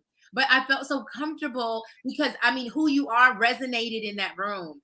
And you literally made me feel comfortable in the chair because, that's great. I think you even said thank you. I don't know, but I'm like, okay, I can keep going. So let's talk about it. How we met. Talk about how you even got involved. Oh my goodness. That's so funny because I remember my mom always telling me, like, your gifts are always going to make room for you. And you hear it growing up in the church and when you're in ministry, and you hear it all over your life. And I feel like as I've gone through this journey of life, I've just realized that is true. And, networking and building community, I met this beautiful, dynamic individual, Rachel, and we became friends. And she's like, man, she came to one of my events that I had at the beginning of the year, which is like our mastermind in Mimosa, which is like the event that I have to, like, inaugural event to kick off the year. We're just setting the vision for the year. But long story short, she asked me to be a judge in this pageant. And I was like, a judge? I was like, I want everybody to win. I don't know if I'm going to be able to do this. And she's like, no, you're going to be great. And I was like, okay. And then as I started knowing more about her and like her heart for women and her heart for just people and her heart for God and just, what she stood for, I felt more comfortable. And I was like, okay, I can get behind what this is. This is definitely in alignment with me and with just who I am and the impact that I want to make in the world. And it was interesting because when I saw you, we get these profiles and we're reading the profiles and I'm like, wow. I was like, this is crazy. I was like, I know we're not supposed to say like who we want to win and stuff. I was like, but did y'all see this profile? Like, this woman is out of the world. And it was so many moments like that. And I remember when you came in the room, it was very different because it was like you were doing this because, yes, you wanted to win, but you also had such certainty and authenticity in who you were that we just fell in love with the personality. We fell in love with the spirit. We fell in love with this story. And then we saw the person matching the story. And that's how you saw me, like, because I was leaned in. I love a good story. I love, and you could tell, right? Because everybody starts off on a different line. And, there's so many different ages and so many different backgrounds and people that it's such a beautiful thing of what this pageant entails because of it. However, we were all so fascinated by your story. We were just all so fascinated by the fact that having even accomplished everything that you had already accomplished, you were still doing this pageant. And we're like, wow. Right. So when you were answering the questions, it was just your authenticity. And it was just, you could just tell there was a light and love about you. And, all of the women were incredible. That's not to take anything away from anybody, but that is one of the things that just intrigued me because you can tell that when people you could be nervous because of the space that you're in, but you weren't nervous in who you were. And I think that is something so powerful because so many people, whether it's in business or just in life, you know, especially in this world, that in the digital space that we're living in with the influences of social media, we just get so caught up on that sometimes, and we think we got to fit this box, or we think we got to check off what it looks like for it to look like this, or for us to be like that. And it's like, no, you just need to be you, be the best version of you. And yeah, I think that's why I was so leaned in when I met you. And then it's interesting because I was like, I remember I was leaving Bloom and I had seen you come into to Bloom, and I was like, oh my goodness, this is the same. And then after the pageant was when I put two and two together. I was like, this is the girl from Bloom TV. I was like, I knew her face looked familiar. Wow, that's crazy. And I love that how we can be in the same space and cross paths and never meet until like that divine time. So Amen. that's what I loved about you, even from the moment I met you, and we just clicked, right? Connected so quickly that I knew that what you're doing, you love what you do too. And Yes. so even from the first time we had lunch and we're sitting down, this is what I loved about you. And I want you to tell people why you started your business. But literally, I thought even us just having lunch was going to be lunch, and we're going to talk and we're going to have fun. But we went into business mode. I mean, and you went into straight consult, and I got my pen, we're writing. And so I love that for us as women, right? And us as Black women, Dominican women, as women that can just come together and say, you know what? It's not just about going out and having some tea and eating croissants, right? And being cute and taking pictures. It's like we're actually growing and we're learning and we're talking about business. So please tell us, like, your journey. I really want to hear about your journey. What inspired you to start your business? So, man, I come from a single mom. My mom was my world. May God rest her soul. She transitioned to becoming our guardian angel 3 years ago. She was a single mom. I was born in the Dominican Republic. A lot of people don't know this. I moved to New York City when I was like 2 years young. And the reason I'm giving you a little bit more of my background is so you could kind of know like where this all comes from. So my mom was an attorney by trade. Even though her and my father divorced when I was very young, it was like non-negotiable to be educated, to be successful. And, you know, when I was younger, I attributed success to money, right? I attributed success to just status, because that's kind of like how you grow up. And growing up in early childhood in Bronx, New York, and then moving to South Florida in such a diverse and a diverse culture and community, I always saw my mom getting it.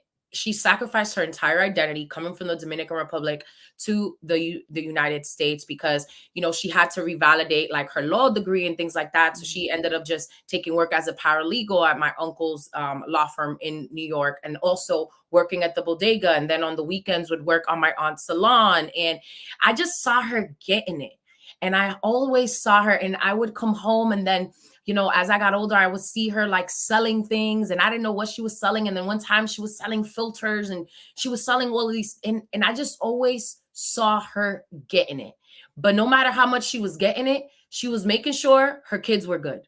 Like, we had to be dressed to the T. We had to be bathed. We like, hygiene was non-negotiable. All of these, like, our house had to be kept pristine. We all had chores. We had to break down our activity. We had like things to do. And it comes from me seeing my mom be in the way that she was. And that just kind of transferred into me. She was very active in her church, very active in her community. She was extremely active in politics. Like, my mom was the head of ministry for the youth in the Dominican Republic during the 80s and in government, and so many things that she sacrificed so that we can come to the States and we can have a better life. And when I was young, I really didn't understand any of this that I'm voicing now.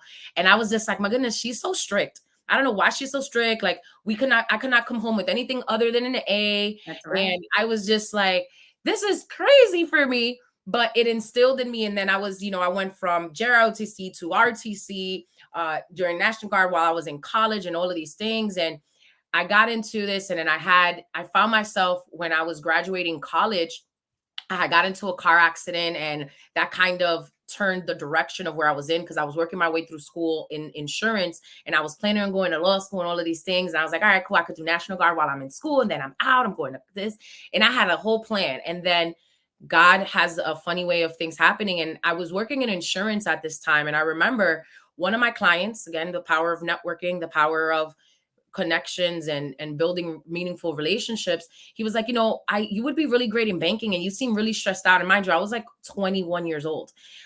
You're really good at what you do. And this would be a pay cut for you, but I really think you should do it. But I was so stressed out because when I got into that accident, what ended up happening was it shifted my entire schooling as far as me even going to take my LSAT. I missed it. And I was like, well, I'm just going to stay home. I had got accepted into West Point Military Academy. And I was like, no, I don't want to do that anymore. I'm just going to stay home with my mom. Don't know why, but that's just kind of happened. And because of that, my boss is like, well, you can manage these 2 offices and don't worry about it. You can just take it on and you do so good in sales. You'll do great in managing. And mind you, you're 21. You're like, yeah, I'm going to be a manager. Right. So you thought. And so you're so stressed out because you're telling adults what to do and they're looking at you like you could be my kid. Why are you telling me what to do? So I was like, this is not for me. And I gladly took that pay cut. I ended up transitioning into banking. And in banking, I ended up getting like my Series 6, my 63. Then I got into like investment banking. And long story short, in banking, what I realized was that I really loved helping people.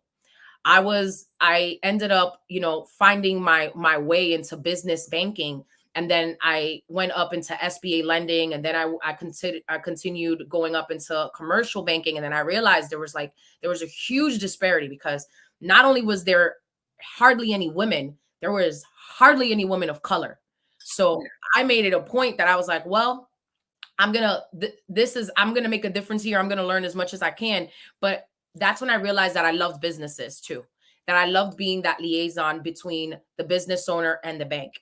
And the first time that my mom got sick, I got scared, and she got sick because she got stressed out when she got laid off from her job. And that was the first time that it opened up my eyes, because I'm like, if she has such education in her background, like, why am I exempt from this American dream? It kind of looks like the American nightmare right now.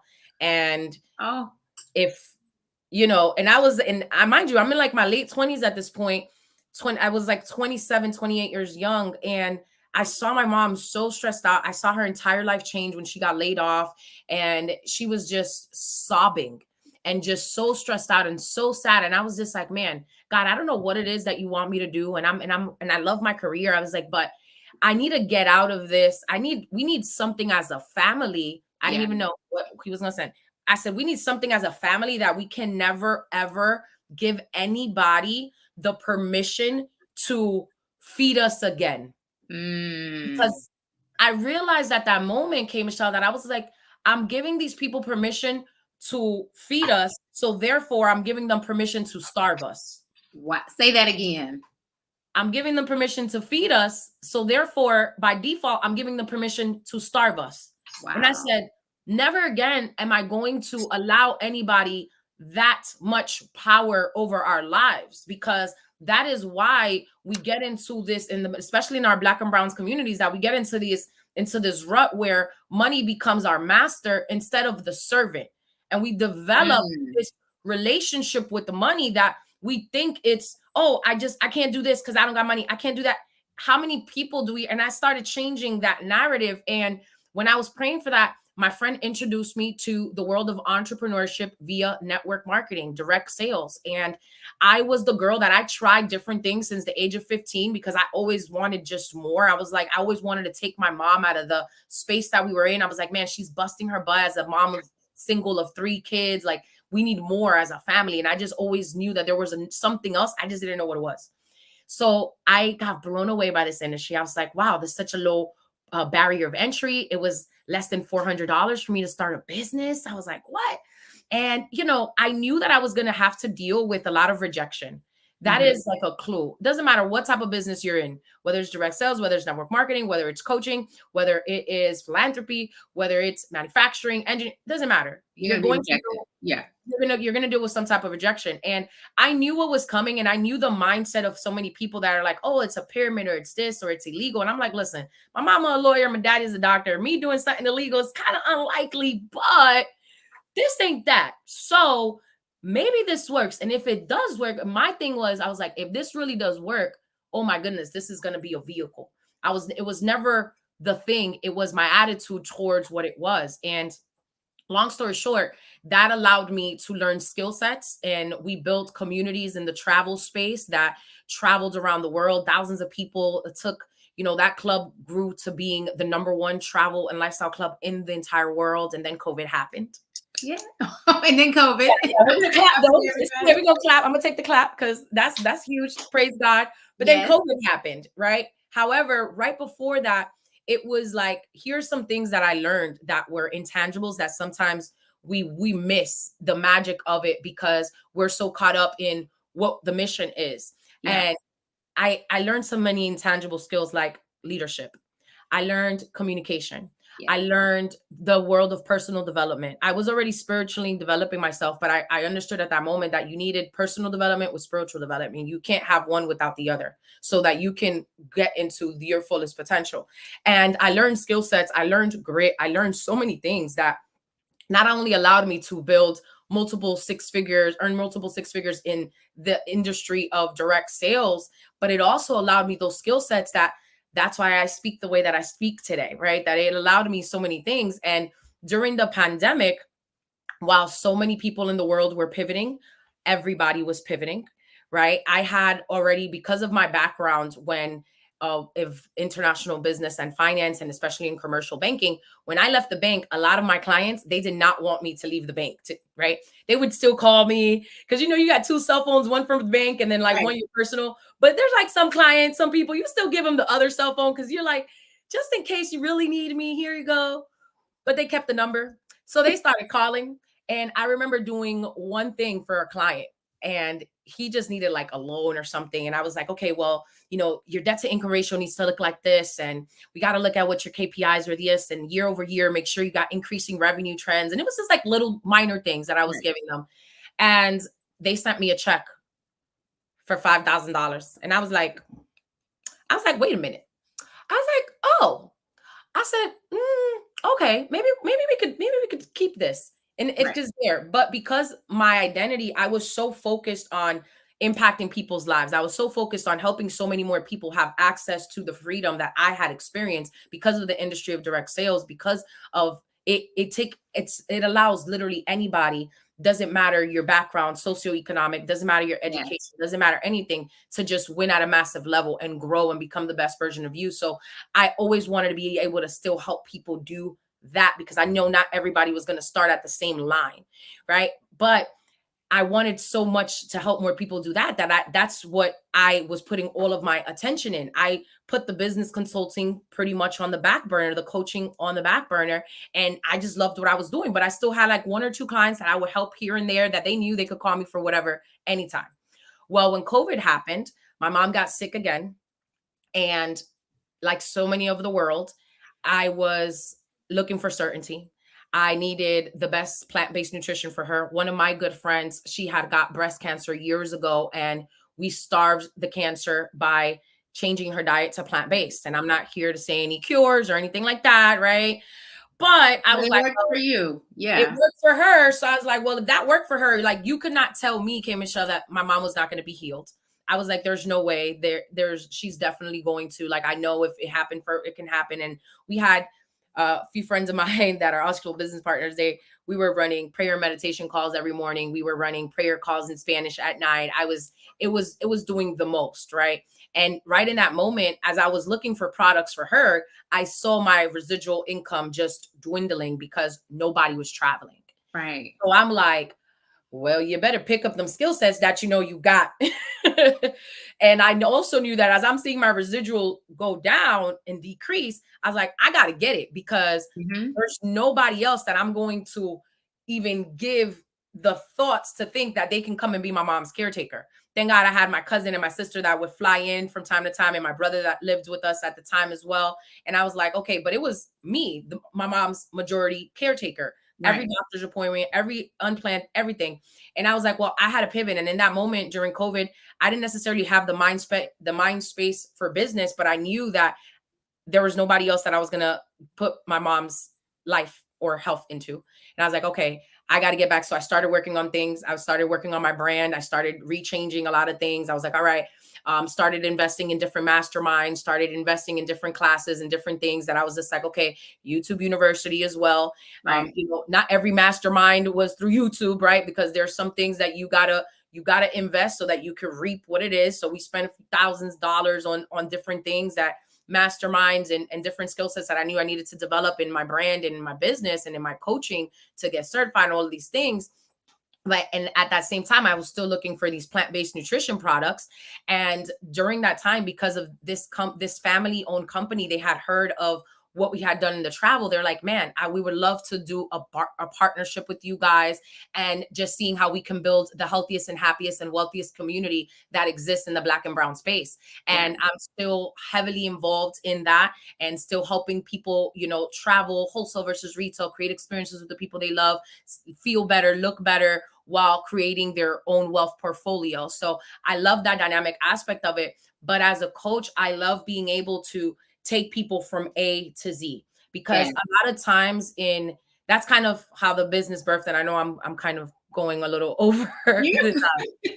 So feel free to jump in. You're excited. Listen, because I want you to share, and this is what I was going to say, but like you went through it, you told me the pivot that happened, because I was going to ask you what made you pivot, right? And you mentioned the life decisions, the things that are happening to make you pivot. So now that you have had the pivot and you're doing business and you're doing it the way you envisioned it, right? Not the way other people envision it. How do you strategize? Because that's what I loved about you too. When we get together, you drop these gems, you drop this strategy, and it's not just, oh, you can do this, you can do that, but you give things that are structured, things that are in alignment, and they're tailored to what you do. And that's what I love about how you help your clients. So what is something that you would strategize, even for this next generation, of people that are women business owners, that are in the minority space, sometimes underserved because of who they are? What strategies would you give them in innovating and going forward? So one of the greatest things I think is just to be authentically you. And I've had to be able to own it. However, sometimes you don't, I'm a loud Dominican, right? I'm passionate, I'm loving, I'm sweet, but sometimes it's like, oh my goodness, you want to fit this. Well, I got to look like this, and I got to look less like that, and I got to be, and you got to get to a point where you're just like, no, I am who I am. He created me like this, fearfully, wonderfully, beautifully made in his image. So there's no flaws about me. And yes, I am imperfectly perfect, right? And we know that nobody is perfect. However, it's also knowing that one of the greatest strategies is being authentic, being authentically you, and also knowing that you have gifts that nobody else has. And that's one of the things that when you and I were sitting down, and as we're talking, I can talk to anybody, and as they're telling me what they want to do and what they love and where they see themselves, I'm thinking like, okay, how can we monetize your brand? Yeah. How can we monetize your vision? How can we monetize your gifts? How can we monetize? Because we live in a world where it's a digital world now. So we should all have some type of digital asset that, people can tie back to us. But more than anything, I feel like the more authentic you are, the more room that you make for the people that are supposed to be your people.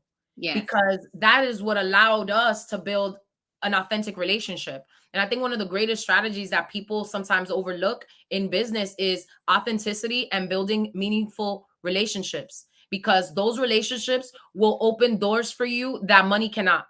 Those relationships will put you in places and in conversations that money cannot, that you don't even fathom. So I would definitely say authenticity, building relationships should be in your business strategy. Also, just knowing that commitment always lasts longer in community. You have to have some type of community aspect to what it is that you're doing, whether you are building community or you have a community that's just helping keep you accountable. Because we need that accountability. We need it. Iron does sharpen iron. We need does. that. And I think that's one of the greatest things. And when you're building your brand, what resonates with you, whether you're asking yourself, how can I show up online? Well, I'll tell you, one of the fastest things is how we kind of did. We optimize your profile for success. Yeah. You want a simple, effective handle on your bio, right? You want to have a professional headshot. You want to have your bio set up with some keywords for search engine optimization. You want to have some highlight covers. You want to have some things that make you stick out. But you want to ask yourself, what do I want to be known for? And what do I want people's experience to be when they come upon your brand, when they come upon your business, whether they're stumbling upon you in person or they're stumbling upon you on the internet? Thank you, Pam. I loved it. We just packed a whole bunch into a few minutes, and we got to have you back next month because you did fantastic. Everyone can follow you at IG Pam the Plug. Thank you so much, Pam, and thank you everybody for watching. And we will see you next time, Pam. Thank you. Thank you, Dr. K. Michelle. Appreciate you, sis. Much love to you. Thank you. Bye. All right, guys, what a fantastic time with Pam the Plug. The Black Business Expo's mission is to raise funds for high school seniors going to college or K-12 entrepreneurs. This expo is a fundraiser for students. You can go to blackbusinessexpousa.com to donate to the scholarship fund or use the Cash App that's on the screen below. It's $BBXUSA. Our goal is to give laptops and up to $5,000 to 10 students. Students can register online at www.blackbusinessexpousa.com. And remember, every dollar counts. So we want to remind you to donate to the scholarship fund. Again, we want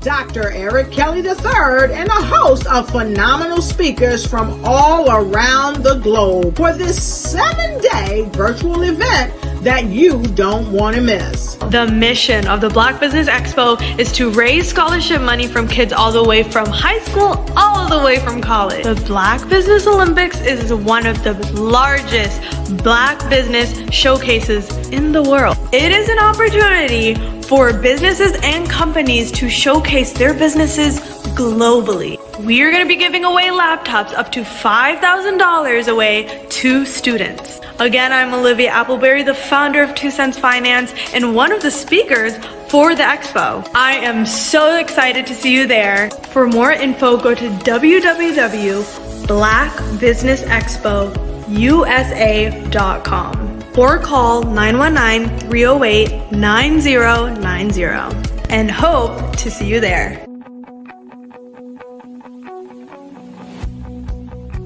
I am Black Business. From the moment I wake until the time I sleep. Yes, I am Black Business. I am Black Business. Tell me, are you Black Business? I am Black Business. Do you support Black businesses? Listen, I support Black business because I am Black Business. Black Business Expo, one of the largest business showcases in the history of Black business in the world. The world! Sign up today at www.blackbusinessexpousa.com or call 919-308-9090. I am Black Business. I am Black Business. From the moment I wake until the time I sleep, I am Black Business. I am Black Business. Are you Black Business? I am Black Business. Do you support Black businesses? I support Black business because I am Black business. Black Business Expo, one of the largest business showcases in the history of Black America in North Carolina. Sign up today at www.blackbusinessexpousa.com or call 919-380-9090. I am Black business. I am Black business. From the moment I wake until the time I sleep, I am Black business. I am Black business. Are you Black business? I am Black business. Do you support Black businesses? I support Black business because I am Black business. Black Business Expo, one of the largest business showcases in the history of Black America in North Carolina. Sign up today at www.blackbusinessexpousa.com or call 919-380-9090. I am Black business. I am Black business. From the moment I wake until the time I sleep, I am Black business. I am Black business. Are you Black business? I am Black business. Do you support Black businesses? I support Black business because I am Black business. Black Business Expo, one of the largest business showcases in the history of Black America in North Carolina. Sign up today. How many times have you been asked to help someone you didn't even know, a student, a business entrepreneur? Or did you ever even ask, where did they end up? That business, that friend, that entrepreneur. Well, just maybe they ended up in a gang, bankrupt, homeless, or worse, dead. Maybe they turned to crime, drugs, and alcohol. Did you ever wonder? Did you destroy their dream, or was your life always so easy? At the Black Business Olympics, we started a movement to help students complete. Give them hope and foster success. Help them to leave their dreams of providing laptops, computers, and up to $5,000 in scholarship funds. Today, we ask you to help a student, a business owner, or an entrepreneur to realize their dreams by sponsoring them, supporting them, and buying from them. Consider this. With $1.6 trillion in our Black community, we only ask for a small donation for our students, our businesses, and our entrepreneurs. And you can change a life today. So I ask you, what are you going to do? Sit on the sideline and watch our students in high school be leaving, miss out on their dream from lack of resources?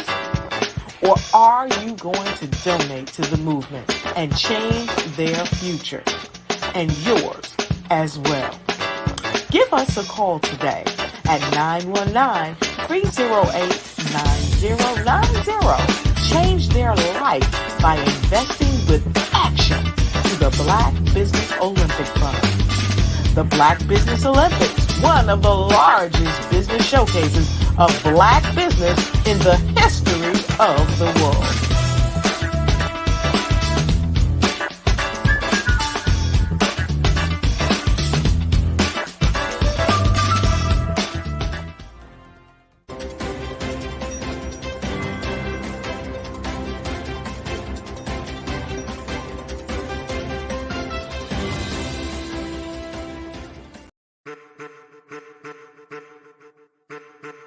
I am a child of the Most High God.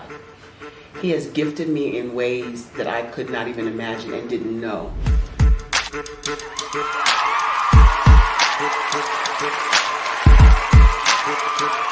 There was a time when I didn't know who I was. I listened to other people tell me who I should be, what I should do. I listened to people telling me that I should be a boutique owner, that I should be a construction manager, that I should be a laborer. Have you ever felt like you should do something else, be something else, go somewhere else, be wherever you wanted to be, and you felt like you were in a box? Anybody in the room? And you couldn't get out? Anybody in the room? And you kept trying to go and you couldn't get out? Anybody in the room?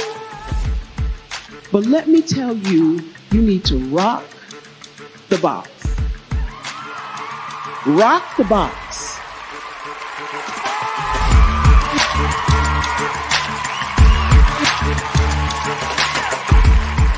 I am engaging, inspiring,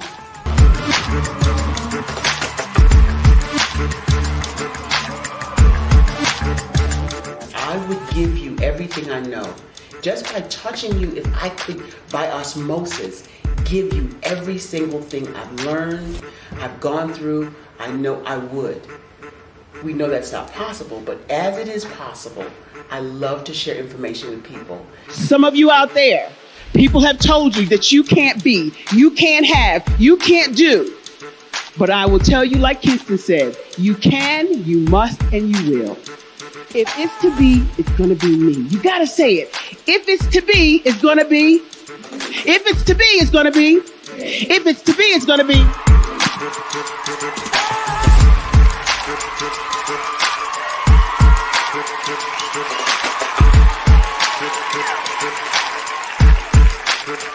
Barbara is because she believed what her mama said about her and not what other people told her.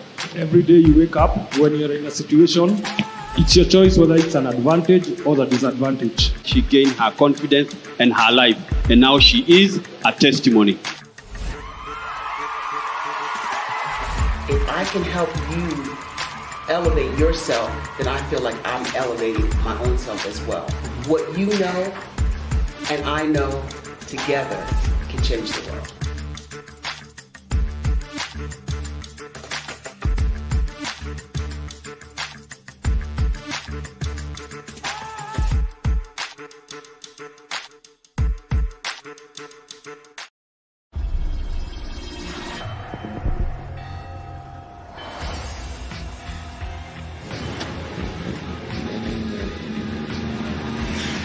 La connexion.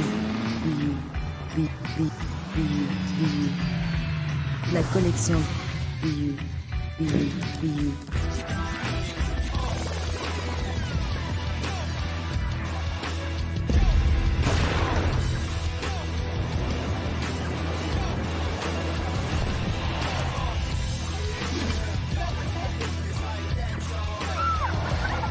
In a world obsessed with the cult of celebrity, I challenge you not to aspire to anyone else's greatness, but instead strive to reveal and ignite the greatness within you. Are you serious? I totally think that that's it. Hey. No. Hey. To me, sexy is a man that knows who he is and what he wants. Okay. He's comfortable. You look at him, you see him, he's just comfortable being himself. And you're like, Baby, be you. be you, baby. Just be you. I like it. Introducing the Be You collection, exclusively available at KMG Fashion Superstore. Hello, my name is Kiasi Helm and I'm 14 years old. I think my genius would probably have to be setting goals and achieving them. I say this because ever since I was young, I always wanted to be an author, and at age 11, I ended up achieving this. But not only did I end up becoming an author, I ended up becoming a public speaker, a publisher, a business owner, all these great things. The name of my business is Written by Kids Publishing Company. I decided to start this company because I thought it was important for me to help kids my age express themselves through literacy and just achieve their own goals. Because to me, achieving goals is the best thing in the world to feel. It's you just achieving things and aspirations that you set for yourself.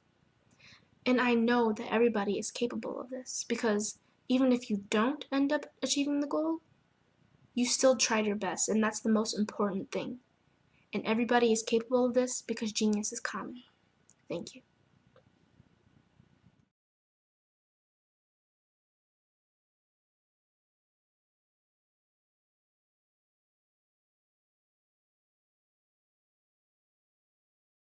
I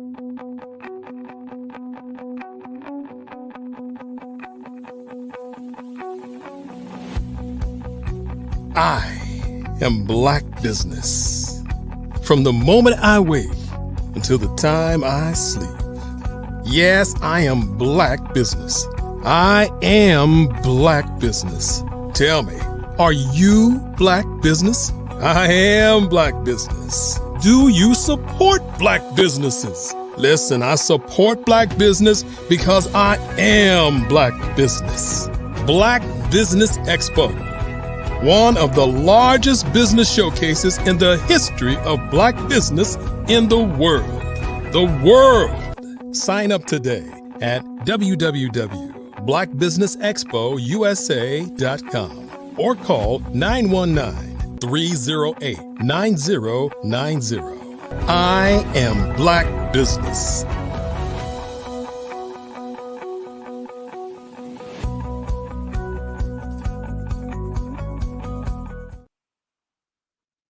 Good afternoon, business owners, entrepreneurs, thought leaders, and corporations. Welcome to the Black Business Network. My name is Dr. Kimberly Michelle. I am your business moderator for this afternoon on the Black Business Network. The Black Business Network is a 24-hour business network showcasing Black businesses, business owners, entrepreneurs, and thought leaders worldwide.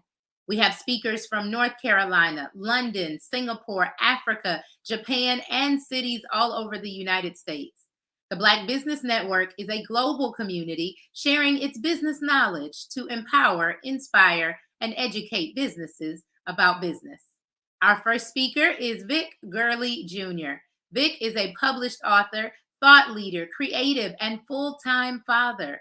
As a serial entrepreneur and astute real estate investor, Vic has earned accolades that include being celebrated as one of the top 10 under 40 in Tampa Bay in 2023, as well as the Presidential Lifetime Achievement Award winner in 2024. Beyond his business acumen, Vic is the visionary behind the influential lifestyle brand and movement, REAL, R-E-A-L, Rich Even After Losses, inspiring countless individuals to find wealth in resilience and triumph beyond their challenges. His newest venture is authoring his first book, Why Don't We Ask Why?, which was released June 21st of 2004. So let's go ahead and get it started with my good friend, Mr. Vic Gurley. How we doing? How we doing? Thanks I'm for doing having me good. on. Let's talk about this setup. I see you. Yeah. Look at my friend. He got his brand on. He in this studio setup. So how are you? I'm good, good. Just finished celebrating a good birthday weekend. So all is well, no complaints. Listen. Thank you so much for coming on. Happy birthday. Enjoying your birthday weekend. Oh, And yeah. let's talk about it. Let's talk about the setup. I know we're going to jump into what you do, but is this something you created behind you? Because this setup, I know you do some things around the house. What is this behind you? Yeah, I did. It was something because I've done podcasts I had a podcast in the past. So I kind of been playing with the idea of starting another one. Okay. So we're not giving the juice yet. I mean, you can give some exclusives today. I'm just saying on the Black Business Olympics, you can give some exclusives. But thank you again for coming. And so we'll be looking out for that podcast. And so tell us, your business, tell us a little bit about what you do. I know I mentioned your brand, which is Real, which you have on today, and then your newest book, but tell us a little bit about what you do. So a lot of things from real estate, investing, short-term rentals, so like Airbnbs, corporate housing, and then I have my brand Real. Everything Real is the umbrella. Rich Even After Losses. So I have a clothing line under that. I have a consulting company under that, and then just published a book as well. So now it's more so about really pouring into other people and helping other people get closer to their purpose and walking in the path that they should be on to get there. I love it. You know, I'm the purpose pusher. And that's kind of how we met, was the podcast, right? Yeah, So yeah. I love how you said that. You've already done it. You've accomplished some things, and now you're helping push people there, right? So tell us about your business, what you're pushing people into, because some people do. They want to say that they're real. They want to stay real. But what is it that you help push them into their realness? So what I found in doing when I was teaching people the Airbnb game, or how to get into short-term rentals, what I realized is a lot of people weren't actually interested in that. They just wanted the results from it. So that turned into me finding out what they were actually passionate about and helping them create a plan, a roadmap to get to that destination. So really it's finding what people are passionate about, and helping people understand really what it takes out of just chasing the money. That's good. Yeah. Because a lot of people, you said it, they just want the results. All right.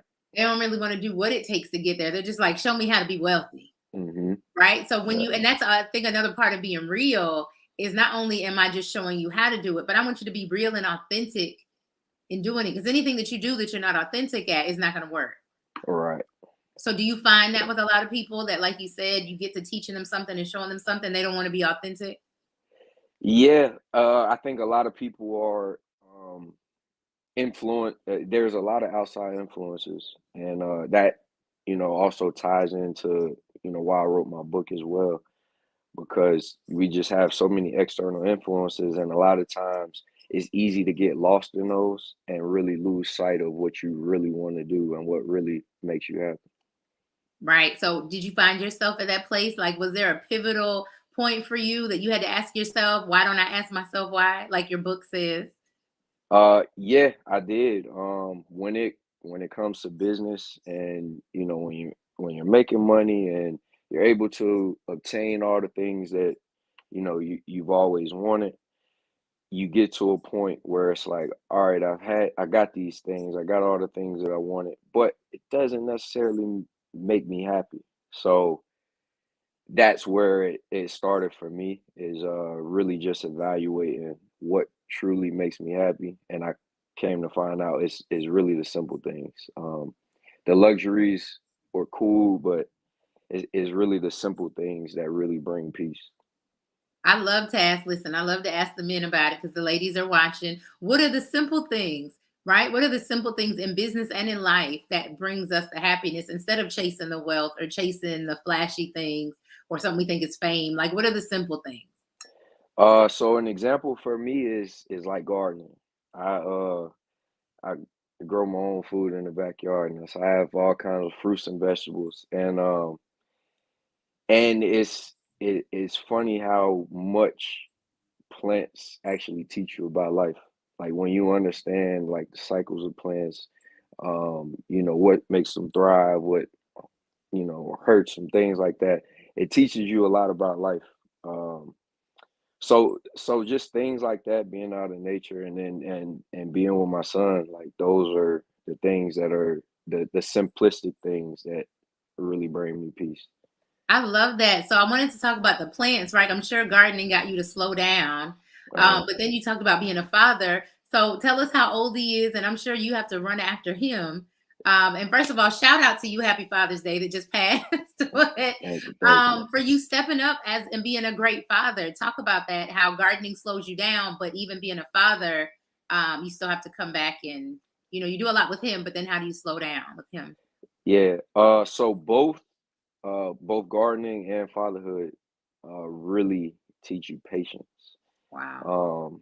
I tell people all the time, my son is uh, the initial slowdown was my son, and really focusing on him, because to always be, I wanted to be the father that I didn't have. Um, a lot of us talk about generational wealth and wanting to pass things down to our children, but I think a lot of times what's missed is what actually has to be poured into the children directly, as opposed to just trying to make the funds and be able to pass down, this lump sum of money or whatever it may be.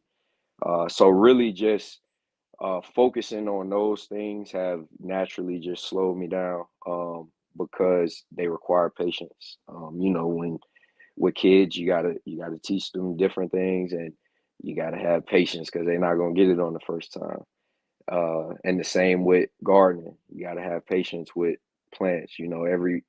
Everything has its season.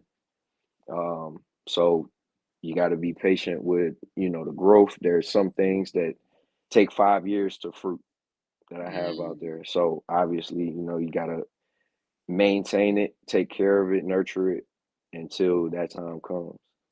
I love it. So the patience rolls into what you talk about in business too, Mhm. right? Because as your brand says, we're rich even after losses. So after a loss, you got to be patient enough to get back in there, do it again, and sometimes you're starting over. So what has Right. that been like for you? Did you actually embrace the rich even after losses? Was that a personal story, or is that something you just are inspiring people? Really, the big motivation behind that actually came from it was a business. I had a friend of mine. It was a friend, business partner. We were working on the app together. Actually, he ended up stealing $103,000 from me. Wow. Um, You know the and that, numbers. yeah, yeah, yeah, yeah, definitely. And that's what led me into really questioning because I thought about all the things that I sacrificed and what it took to get that sum of money, and then I thought about how fast it was just taken away. So that led me into really asking, like why do we chase this money like we do, if it can be taken away so easily? Wow. And that's deep because look, you're saying somebody took from you, right? You're in Right, business, you're trying to do a good thing, and then you have somebody close to you who takes from you. So I see that right. in relationship and business. How do you Mhm. come back after that? How are you not scarred and you're able to trust people again? It's really the internal work. So all of all of 2023 was filled with really just educating, working on my mental, and just pouring into myself to get to where I am now. So really, it just takes you got to have the mental fortitude to, to obviously it's something that hurts, and you deal with that, but you got to get over it, move past it, understand that there is always going to be a silver lining. So find that silver lining and push forward. Especially, and I think a big thing for me was having people that are dependent on me, especially my son. So I didn't have the time to stop and just sit in it. So it was like, all right, pick yourself up, brush yourself off, and let's figure out how to get better from it. Yeah. And so what can you tell people that are probably finding themselves in that place? Right? They've started a business or they trusted something to somebody and it didn't work. It didn't go well. Sometimes I think because of social media, we think everything is supposed to go well. Everything Mm. works the first time we try it. But the reality is sometimes we fail or we miss it. So what's your strategy? How do you tell people? Ask why. Um, every once you begin taking accountability for everything that happens in your life, then you learn to maneuver and how to handle those situations. So anything that goes wrong, it falls back on you. It's your fault at some point. So you have to figure out what that is. Why did this happen? Why am I in this situation? And that's how you figure out how to get out of it. So accountability is going to be the big thing, and then really just sitting down and putting together a plan, creating a roadmap to get yourself back where you want to be. Yep, I love that. So did you have people that also influenced you and helped you with that roadmap or, you just figured this out on your own like I know I got to make this happen, so I'm going to do it.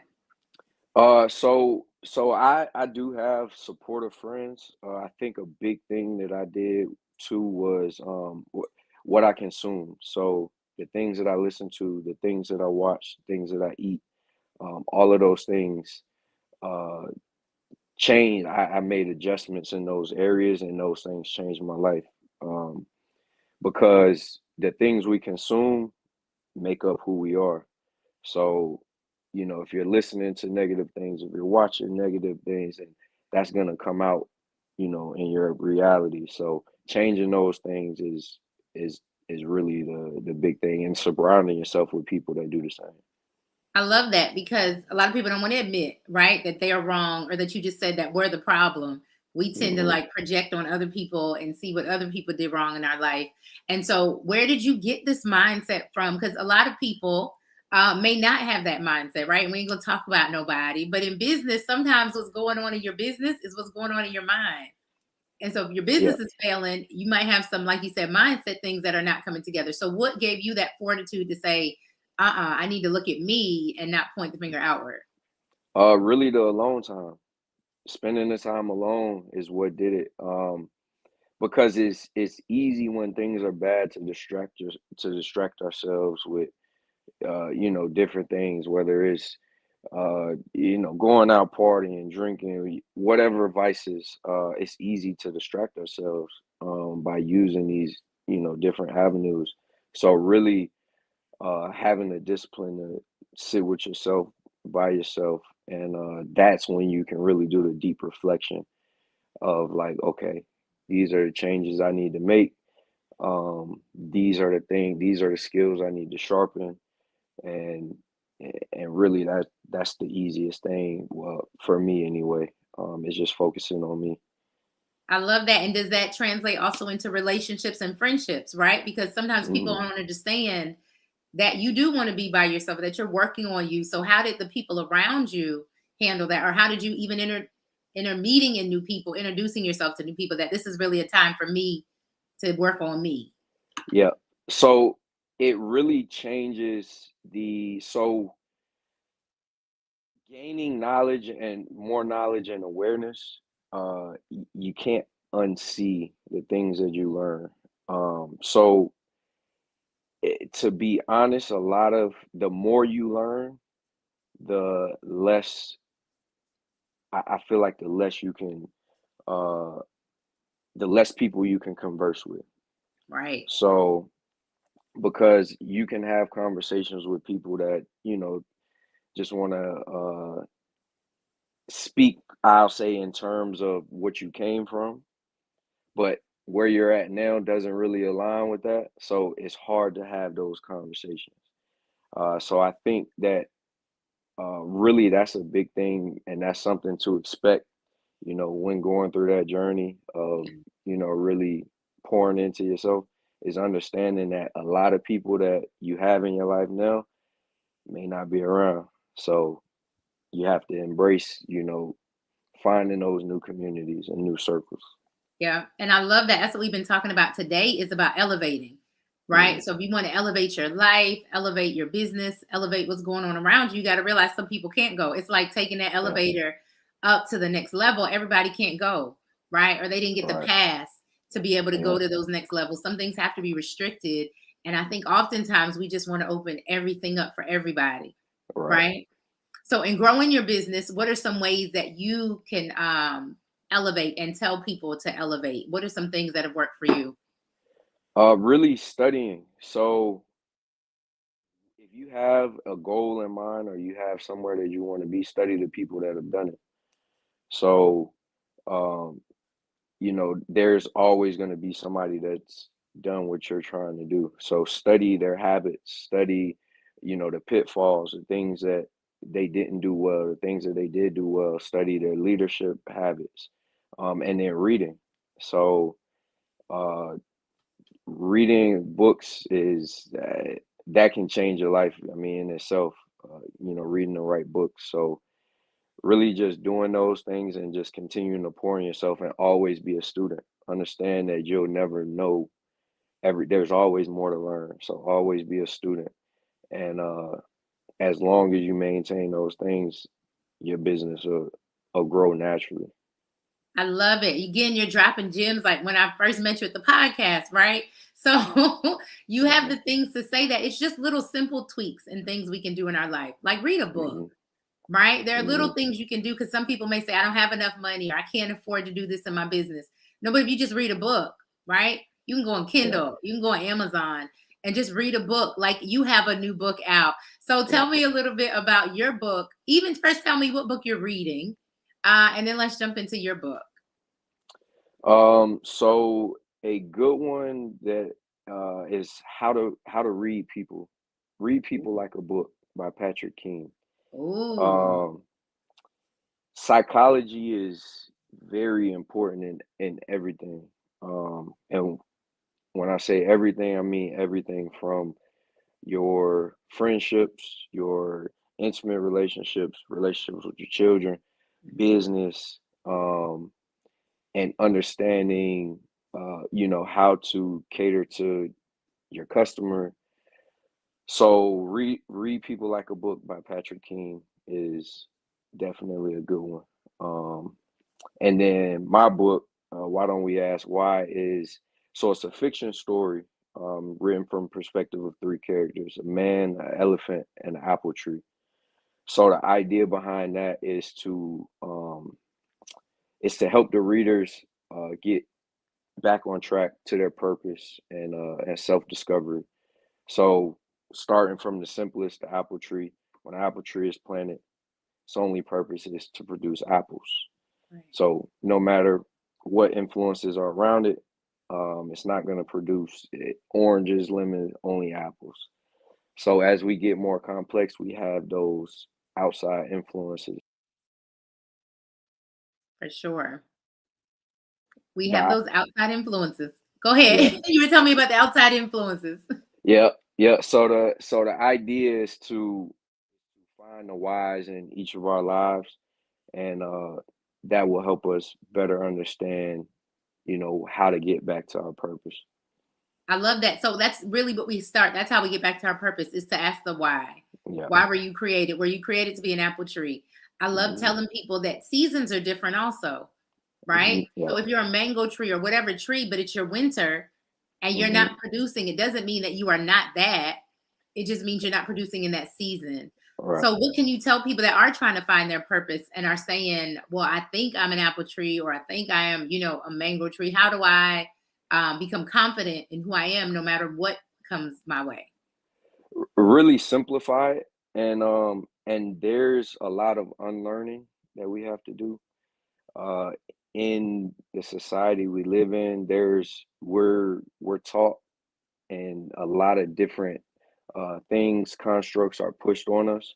So it's really, once you learn to understand the things that you were taught to believe in, you'll learn that, okay, this isn't for me, or okay, this is something that is for me. I'll keep that. So really just simplify it, strip down, and find out what really works for you, and not just other people. I love that. It all goes back to you again, right? I need to see if I'm Yeah. the problem. I need to see if I'm value added, and I need to do what works for me and not other people. So tell us, because I'm in my 40s, right? So we're not old. We're still inspiring the next generation. So what are some things that you would say to the next generation who's coming up behind you, who says, I am an entrepreneur, or I want to be, and maybe I'm doing some things that are outside of the box, right? That people that look like me, I can see Black men that look like me doing something that's different. What can you say to the next generation? Don't be afraid of blazing your own trail. Don't feel like you have to follow behind the masses. Typically, if you're following the masses, the larger population, they lead you to the slaughterhouse. So be okay with going your own direction, and really, once you really get in tune with yourself, and that's I mean, it's again going back to you.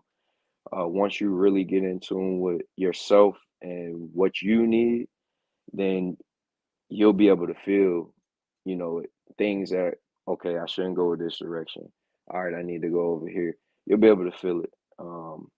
And it's one of those things that you can't really tell a person specifically. It's one of those things that really just comes with the work that you do. So again, just pouring into yourself, read the books, study the people who are in positions that you want to be in. Because also in that, you may find that the people that you're studying, you don't want to actually go through the thing, or you don't want to actually do the things that they did to get to that position. Because not everything is good. Not everything that glitters is gold.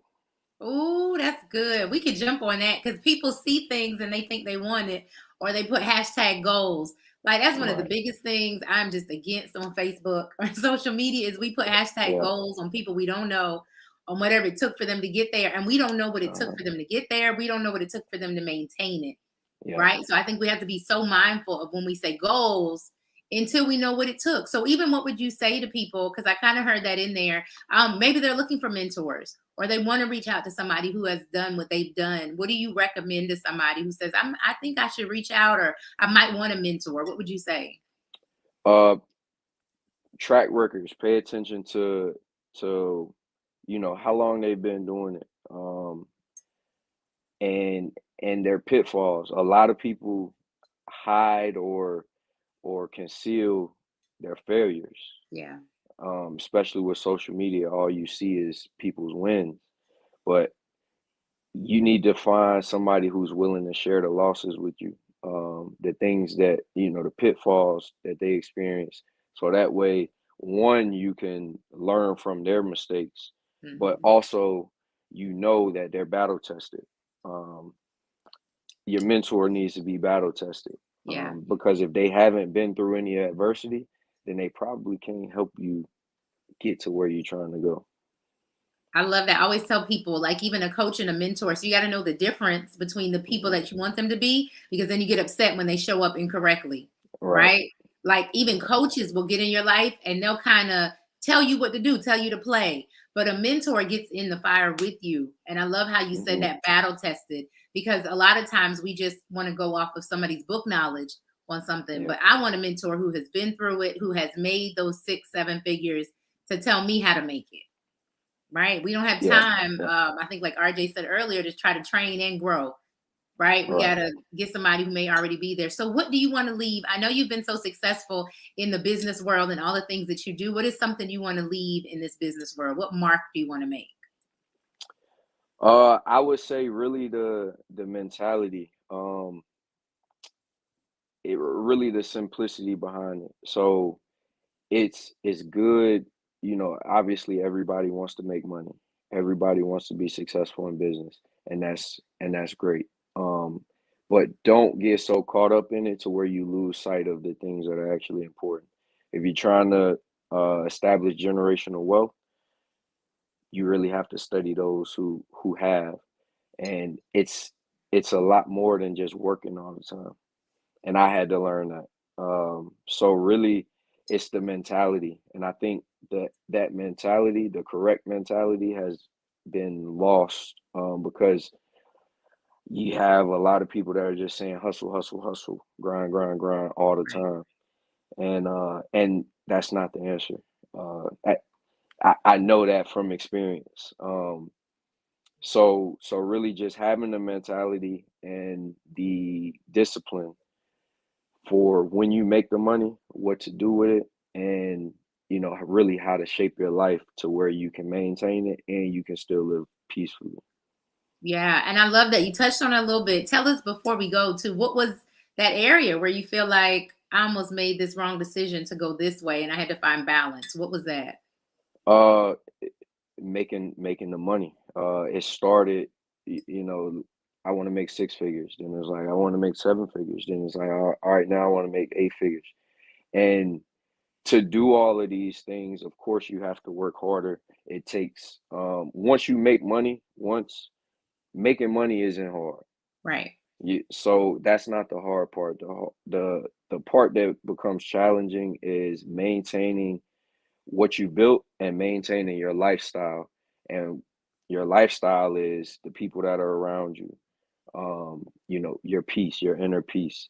Right. So really just being able to maintain those things and not getting caught up in the bad. You get caught up, you get the bag, and then you get caught up, you running trying to get a bigger bag. Like it Yeah. doesn't stop. I had posted a scripture this morning about to whom much is given, much is required. But then the rest of that scripture says, and then you are called on the more. So it's Yeah. like, oh my gosh. So I am required, and so much is going to be required of me because I've been given more, but then I'm called on the more. And so I think oftentimes we forget that. We feel like we just want the bag for ourselves. But then when you get the bag, more people are calling on you. Yeah, you have to help. That's one of the other keys to success that maybe a lot of people miss. If you want to get that big bag, you have to help other people. There's no way around that. So you have to help other people if you want to really be financially successful. I love that. So that was the biggest key. Give me one key before we go. That was a big key takeaway, even in your life. So one of those was helping other people. What's another big one you feel like has really shaped your life? I would say accountability, self-accountability. That's, I think, the biggest thing, because it's easy to, blame other people, blame situations for, the tough times, the downfalls we experience. So really just taking the accountability and saying, you know what, I made this mistake. That person was just a part of that story. Yeah. So I love that. I feel like we kind of take that power away too, right? And we just say, yeah, listen, it wasn't even all you. It was yeah, me. It's not you, it's me. And then yeah, we take the accountability, and then we take some of that power away from it. It was just, you were just a part of the story. I love that. So tell us, Mr. Vic, what you have going on, what is coming up that we can watch out for in your world. Really pushing the book. I have a lot of different podcasts, speaking engagements. So I'm going to be doing more speaking, getting into schools, getting into prison system actually as well. And really just spreading the message, helping people to identify the whys in their lives, to get close to their purpose. I love it. So we need to identify the whys in our life. How can they find you? Where can they find this book so we can purchase it? Do you have any other launches coming up? Really, so I'm actually working on an audio book. Okay, come on, we got an exclusive. Yeah, Yes. working on the audio book. So Okay. that's some work in itself. So Are you gonna read it? How you gonna do it? Are you gonna have to I'm read going. it? I'll be one of the characters. There'll actually be multiple readers, but yeah, it's in the works. Okay. Are we gonna do a children's book for your son? So I've actually considered that. And I actually working on the outline for a book about fatherhood. So that'll probably be my next big one that comes out, is speaking on fatherhood and kind of the challenges, and what we learn from it, what we can take away from it, to encourage more men to pour into their kids, and really just stand strong for our communities in general. Right. So I love that. And I love that. I mean, I remember we were talking before about this, like when I first met you, and to see it now, I'm just super proud of you and the things that you're doing. And then even the fatherhood piece of it, because a lot of times we don't hear that. And even in business, real quick, just tell us how that was for you, because I know you just touched on it. So I want to say it. How do you encourage a father out there who's probably saying, I'm trying to do business, or we've seen in our community that the father's working, he's out of the house, he's not really there to do a lot of influence. And I'm starting to see the turnaround in our community, which is nice, that fathers are present. So how has it been for you with fatherhood and business? And then encourage somebody real quick. I mean, I'm gonna say upfront, it's challenging. I think it's important to understand that in business, really, in life in general, a lot of people say, balance. There is no such thing as balance. If you're growing a business, there's gonna be lacking. You're gonna be lacking somewhere else. If it's your season to pour into your relationship, there's gonna be a drop off in your business. There's gonna be drop offs in other areas. So I think the most important thing is really, whatever season you're in, focus on that thing, build that up. The next season, you're gonna have to. The mind can only focus on one thing at a time. Right. So understand that you're not gonna have that perfect balance. I think a lot of people stress themselves out and stretch themselves too thin, Right. by trying to create that perfect balance, and there's no such thing. So really just understanding that. And when it comes to being a father, uh, in those early years, those are very crucial. So don't just expect a mother to be the main caretaker just because that child is young, because those are important years. I had my son from the hospital. So I did the waking up every 2 hours to feed him, change, and things like that. Those are crucial times. So make sure as a father, be there, experience those things. I love it. I love it. I am so thankful that you came on today, Vic, and we'll have to have you back to talk about fatherhood and business some more, because that's where a lot of people do find the challenges with the balance. And even how you said it, there's no perfection. And I'm Yeah. a big person. I'm big on perfection, right? I want things perfect and I want to control things. And sometimes it doesn't always work that way, but we have to know how to pivot. We have to know how to maneuver it. So thank you again so much. And the name of the book is, again, tell us about your book and where people can find you. Yep. Why don't we ask why? And that's gonna be on pretty much every book platform. Excuse me. Amazon, Barnes and Noble, Apple. So it's pretty much all book platforms.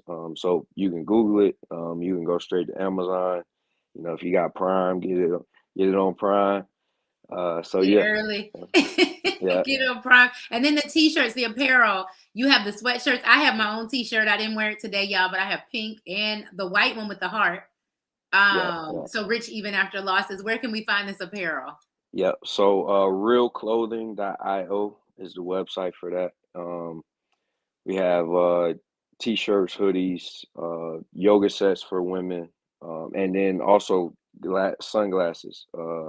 Just dropped that line in the spring, so this is actually a pair here. But yeah, realclothing.io. Okay, you're doing it big, Vic. Listen, if people want to contact you, congratulations. Now we got sunglasses. If people want to contact you, where can they contact you? And then what is it that you would want them to contact you about? What are you helping people with? So on social media, pretty much every social media platform name is the real Vic G. And also on those, like Instagram, for instance, there's links in there. I have a website, richevenafterlosses.com. On there, you're able to book calls if there's business consulting you need, and different things like that. So I have coaching and mentorship programs as well. So yeah, So do they go to the interest in that. website or just Yeah. Instagram? Where do you want them to go? Yeah, you can go to the website, richevenafterlosses.com.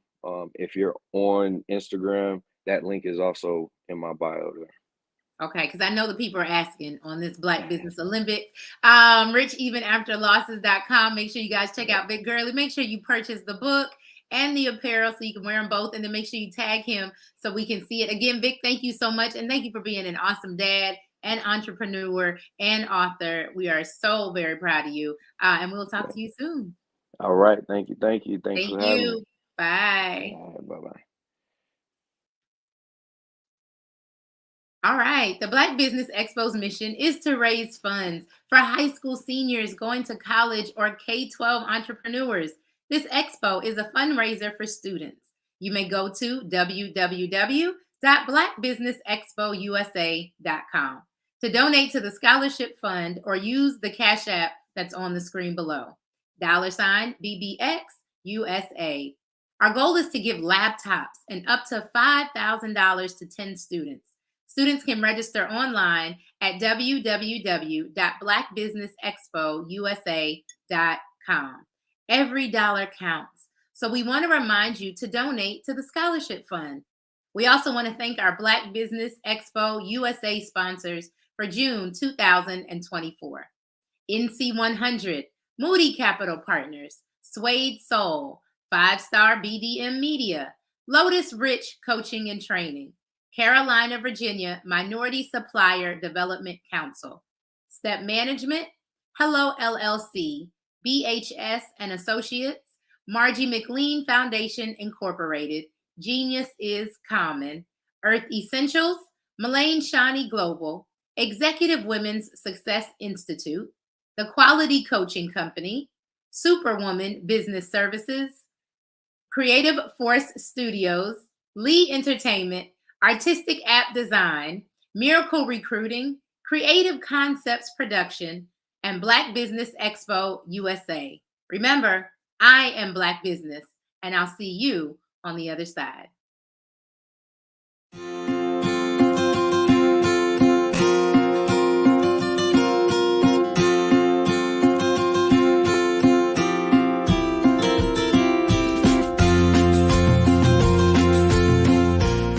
Hello, my name is Rochelle. I am 11 years old, and my genius is entrepreneurship, and my genius is comedy.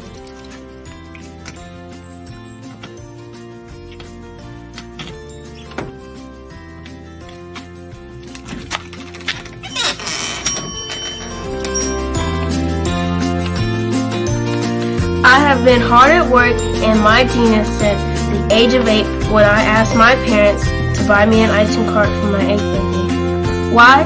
Because I love ice cream, and I knew that 99.9% of the world loves ice cream too.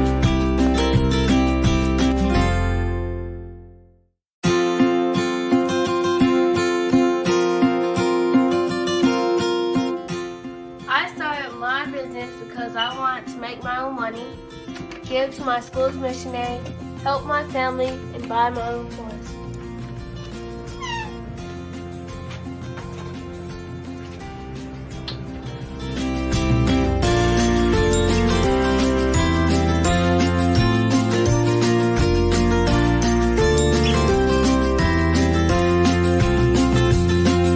While working in my genius, I have learned a lot about business and what it takes to be successful. I quickly learned that hard work, determination, and perseverance are the standard qualities you need to succeed.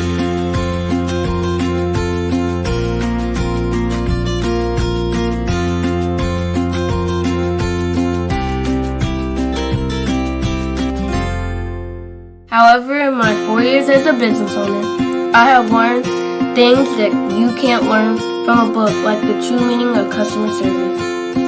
Great customer service is how you sincerely say thank you to each person who spends their money with you.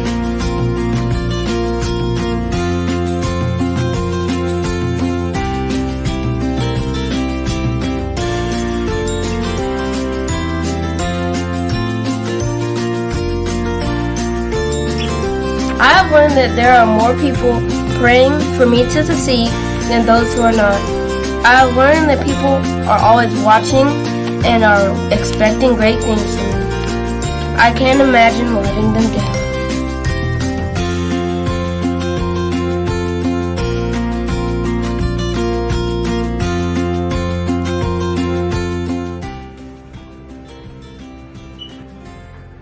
I have learned that I must lift as I rise, and that I must be my brother's keeper.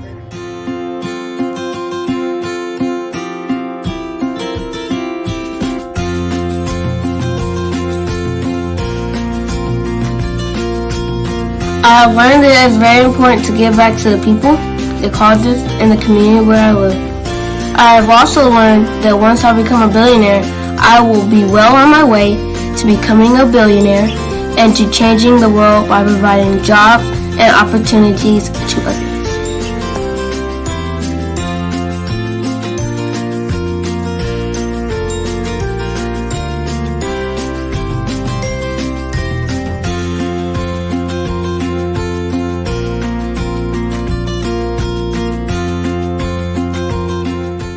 I'm Boshell, the little icing dude, and my genius is coming.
Dr. Eric Kelly III, and a host of phenomenal speakers from all around the globe for this 7-day virtual event that you don't want to miss.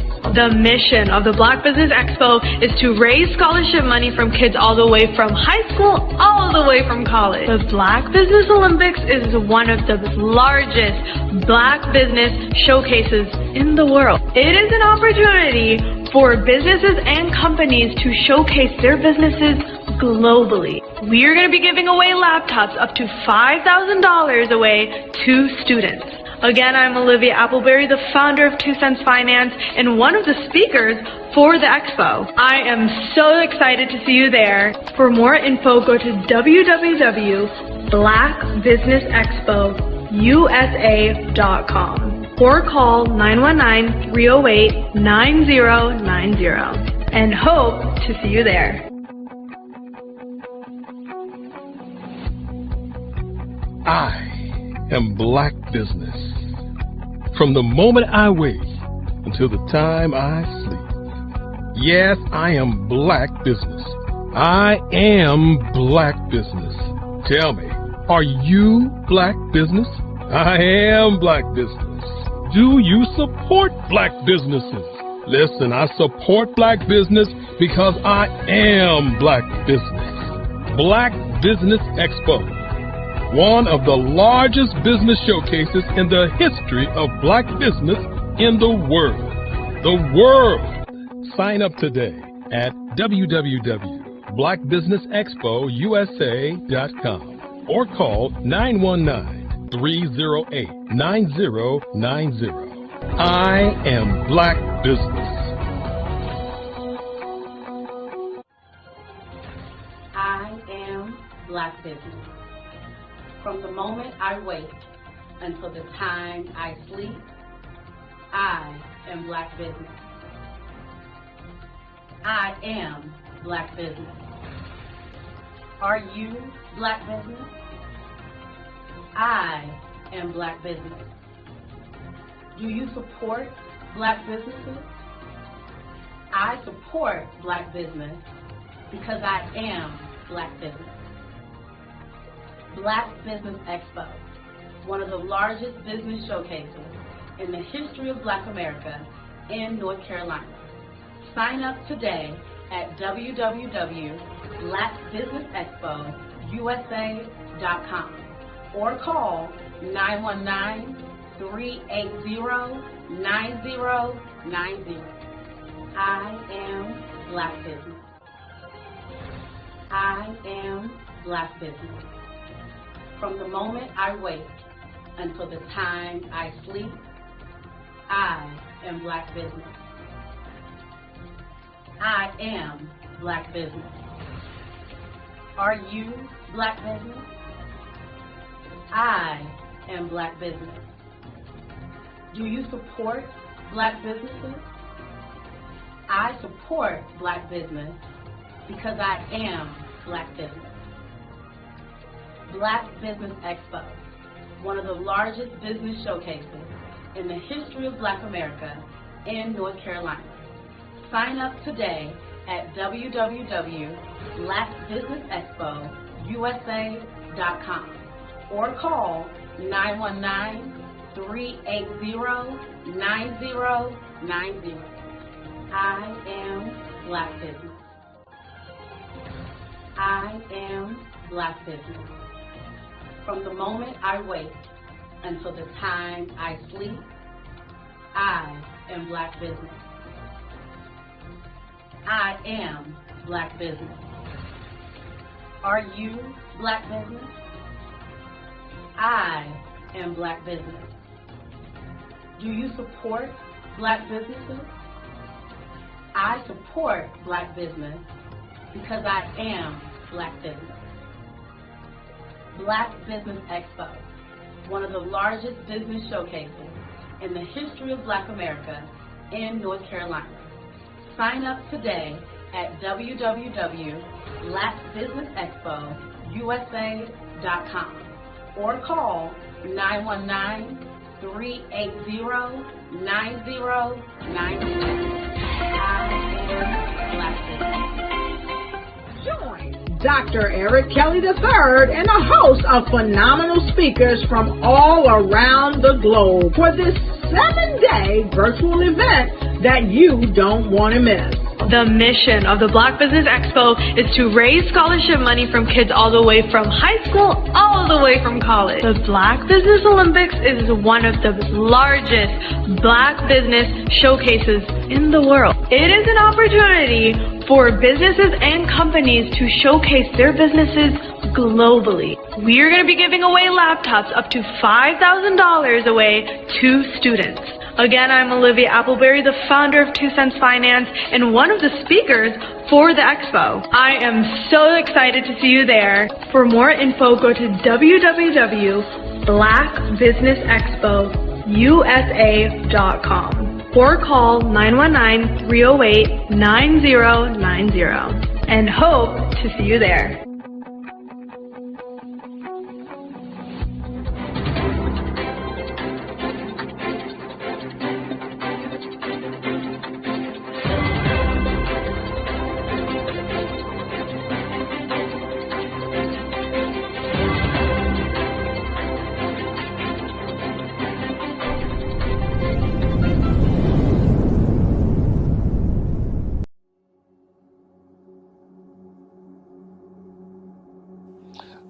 I was born and raised in southeastern West Virginia, the coal fields. My father was an AME minister. For me, I was very fortunate. Even though I grew up in the segregated South, I was surrounded by flourishing Black businesses, doctors, lawyers, bankers, dentists. They were all there and they were all successful. And I guess that's part of my dream, is to see that success come back. My name is Joseph Simmons, and I am the founder of the Center for Micro-Entrepreneurial Training. We have this moment in time where we can change the trajectory of people. And our focus is on women, Black and brown entrepreneurs, and their access to capital, their ability to build thriving businesses, the ability to employ people. There's a study that showed that in those 3 communities, especially Black and brown communities, $1 stays in those communities for 30 minutes. In white community, $1 stays in their communities for 8 hours. So think about it. For you in a Black or brown community to get gas, to get food, to go to a restaurant, you've got to leave your community, take those dollars out of that community and take it to another community that's already being well served. So if we can reverse that, if we can go from 30 minutes to an hour to 2 hours, that's progress. That's what we need to do. I was with SCORE. And then in May of 2020, of course, the events happened in regards to the murder of George Floyd. The other thing that I was experiencing was the denials of federal funds for small businesses. And it revolved around one thing. These businesses were not being prepared for grants and for government programs. And I came up with the idea for the Center for Micro-Entrepreneurial based off those 2 things. Morgan Stanley had a report out in 2020, first quarter, and it talked about there were 3 groups that were massively devastated by COVID-19 on their business. That was 1, women, number 2, Black, and number 3, brown entrepreneurs.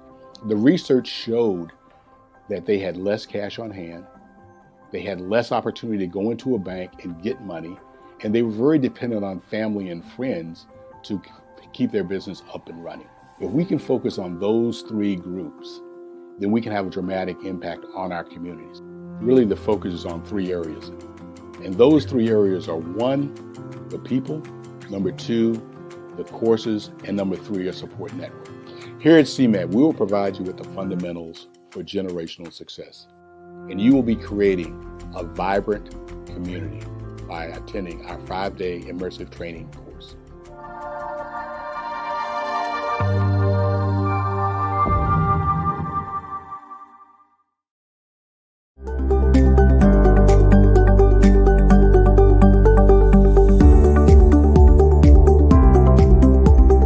My name is Katie Bennett, and I own Lexicon Presents Publishing. We are a publishing and media company that helps you take your story and share it with the world.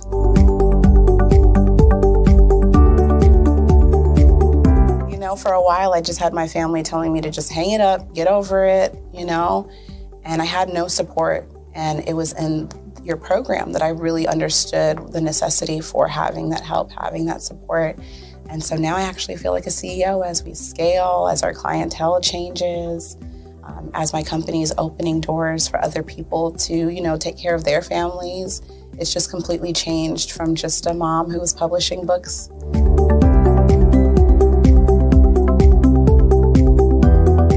I was at a point where my job, although it was paying really well, wasn't enough. And my business was always in the red, and I was tired of it. And so I came in just hoping to get some sort of help to just not end up in the red every month.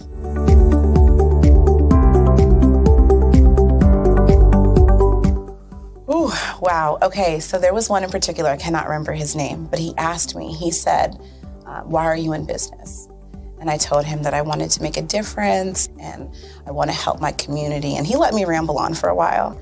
And then when I was done, he was like, okay, all of those things are great. They make you a humanitarian, not a business owner. And he was the one who told me, he's like, you know, you have this great service and you're offering it at like a great value price. So to someone like myself, we don't know that we're going to get the value of what you're actually bringing. And so that gave me the confidence I needed to raise my price. It gave me the confidence to go after my actual client that I actually prefer to work with. And it really just changed everything for me. I don't think without him kind of giving me that push, I don't think I would have gotten to this point or position.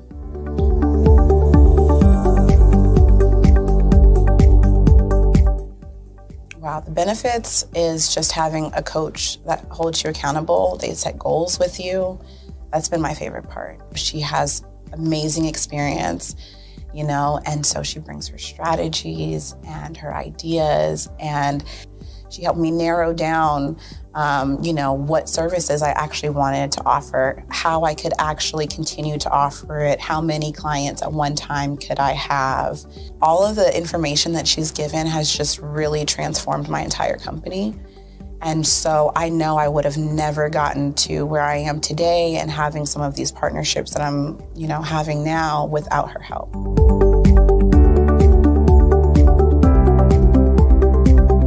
You're going to get information that you're not going to find on YouTube. You actually take the time to strategically give us the information, then give us time to actually apply it. I would also say that so that you're not just out on a ledge alone trying to figure this out. Like, you deserve to be in a community with other people who also want to grow their business.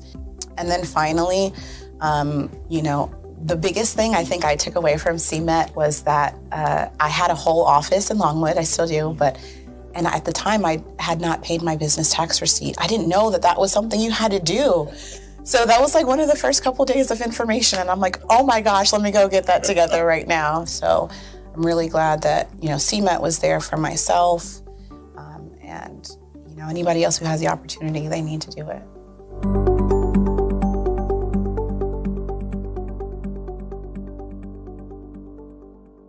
Phenomenal Tanya T. Wise, who is here from the great state of Maryland. Tanya, welcome and thank you for being with us today. Can you indulge our audience a little bit and tell them just a little bit more about who you are and what it is that you do? Well, I love being able to talk to people and have a magnetic attitude, being able to just show them. So I always like to say, level up is Coach at Tanya T. Wise here. So can you tell our audience, just give them a teaser about what your presentation will be about? So my philosophy is that we should all be living our dream life.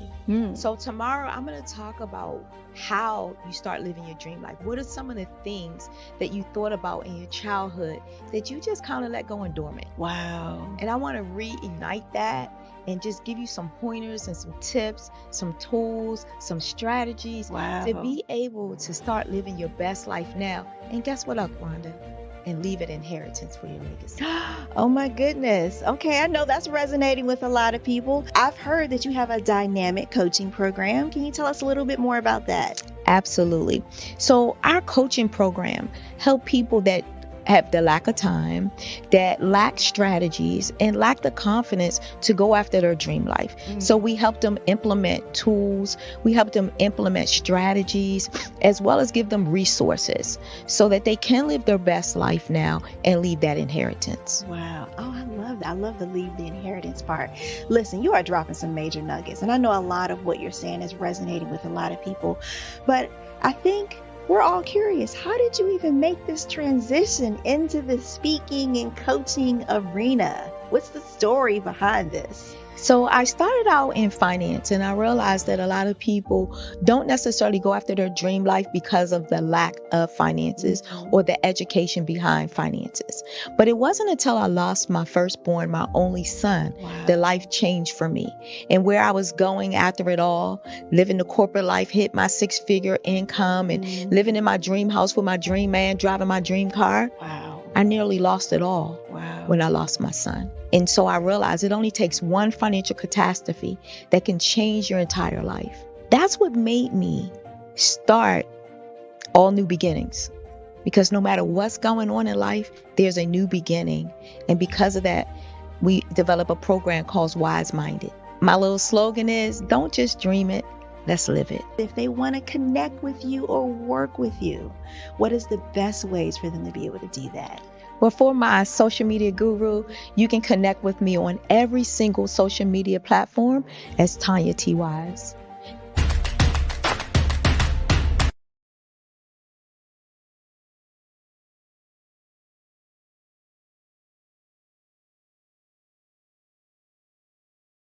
Keep going, keep going, keep going, keep going, keep going, keep going, keep going, keep going, keep going,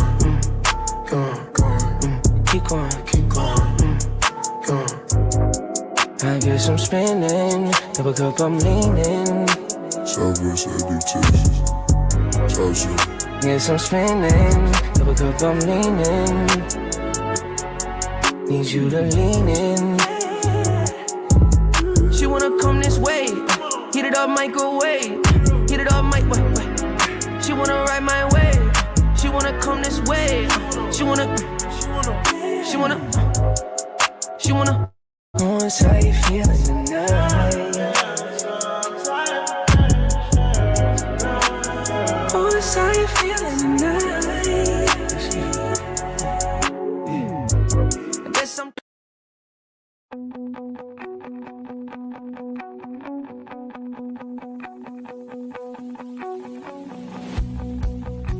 I am Black Business. From the moment I wake until the time I sleep. Yes, I am Black Business. I am Black Business. Tell me, are you Black Business? I am Black Business. Do you support Black businesses? Listen, I support Black business because I am Black Business.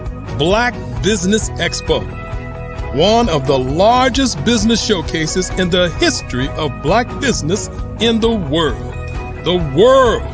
Sign up today at www.blackbusinessexpousa.com or call 919-308-9090. I am Black Business.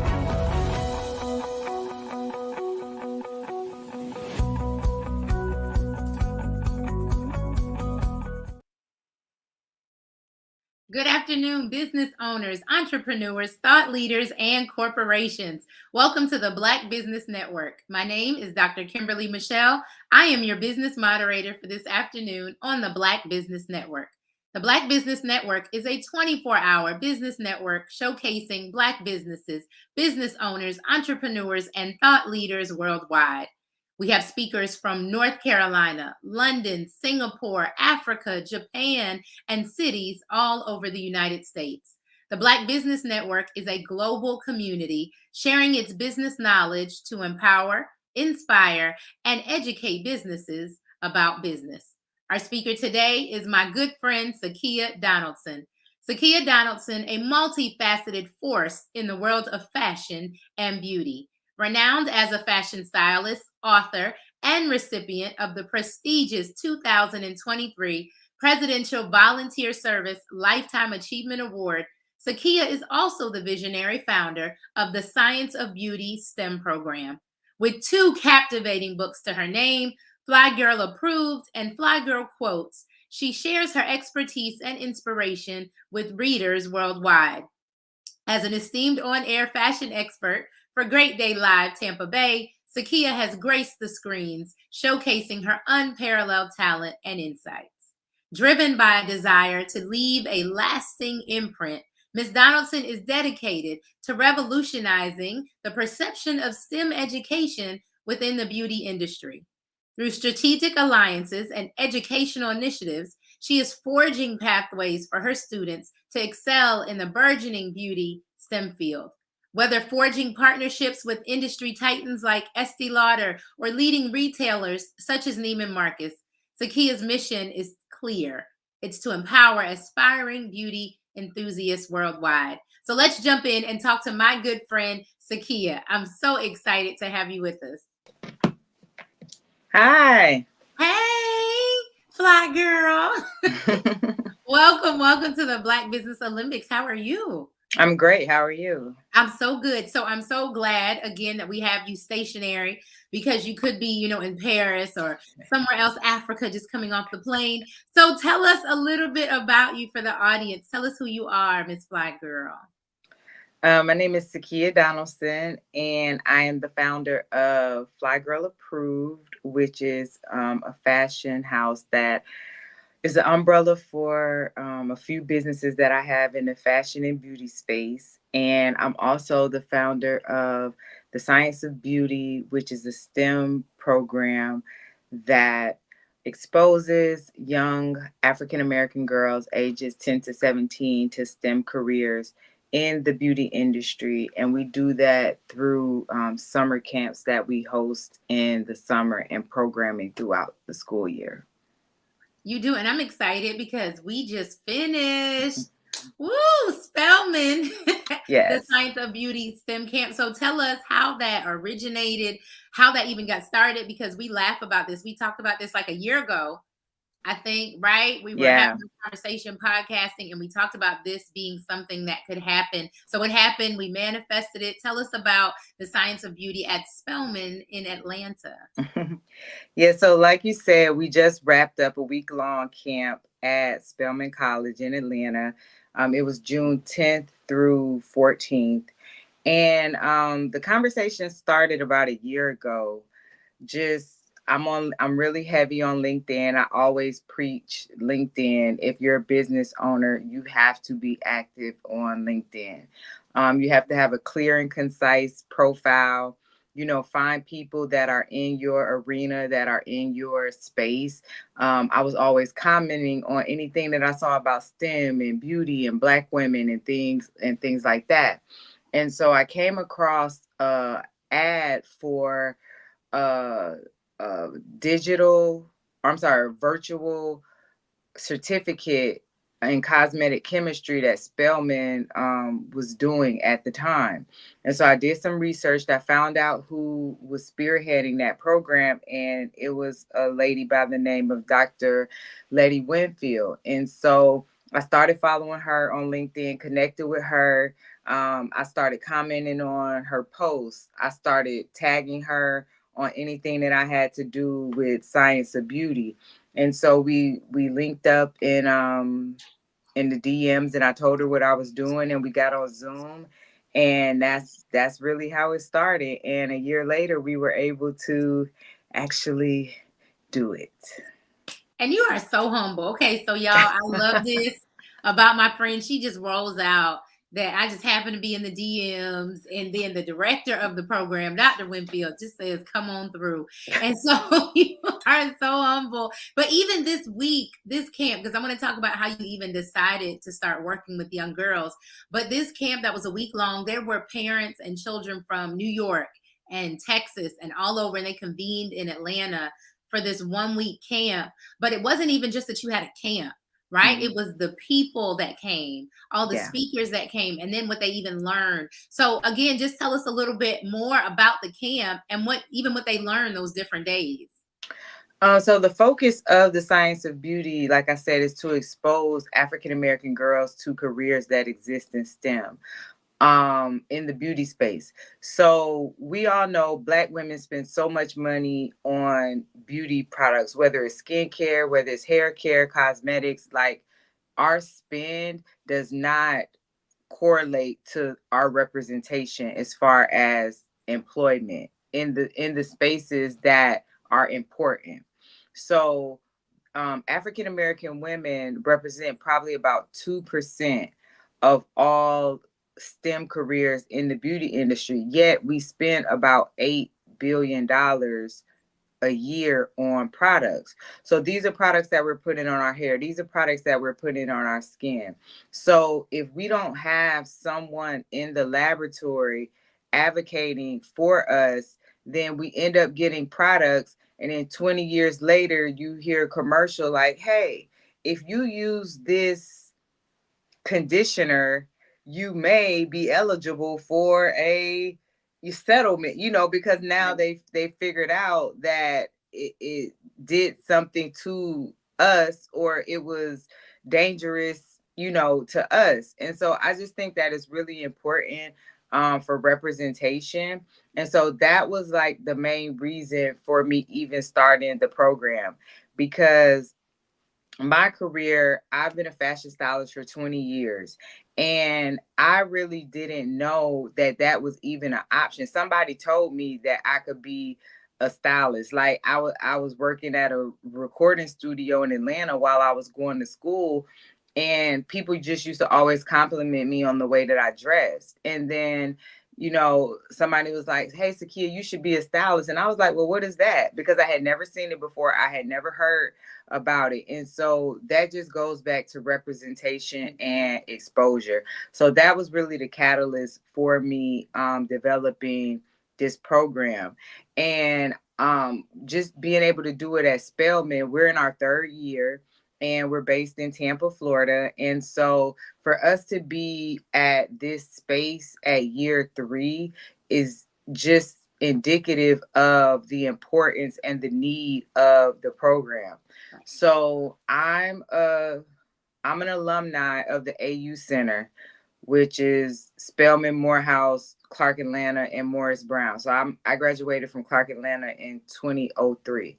So I'm very familiar, like, with the AUC. I'm very familiar with the type of talent that comes out of that system.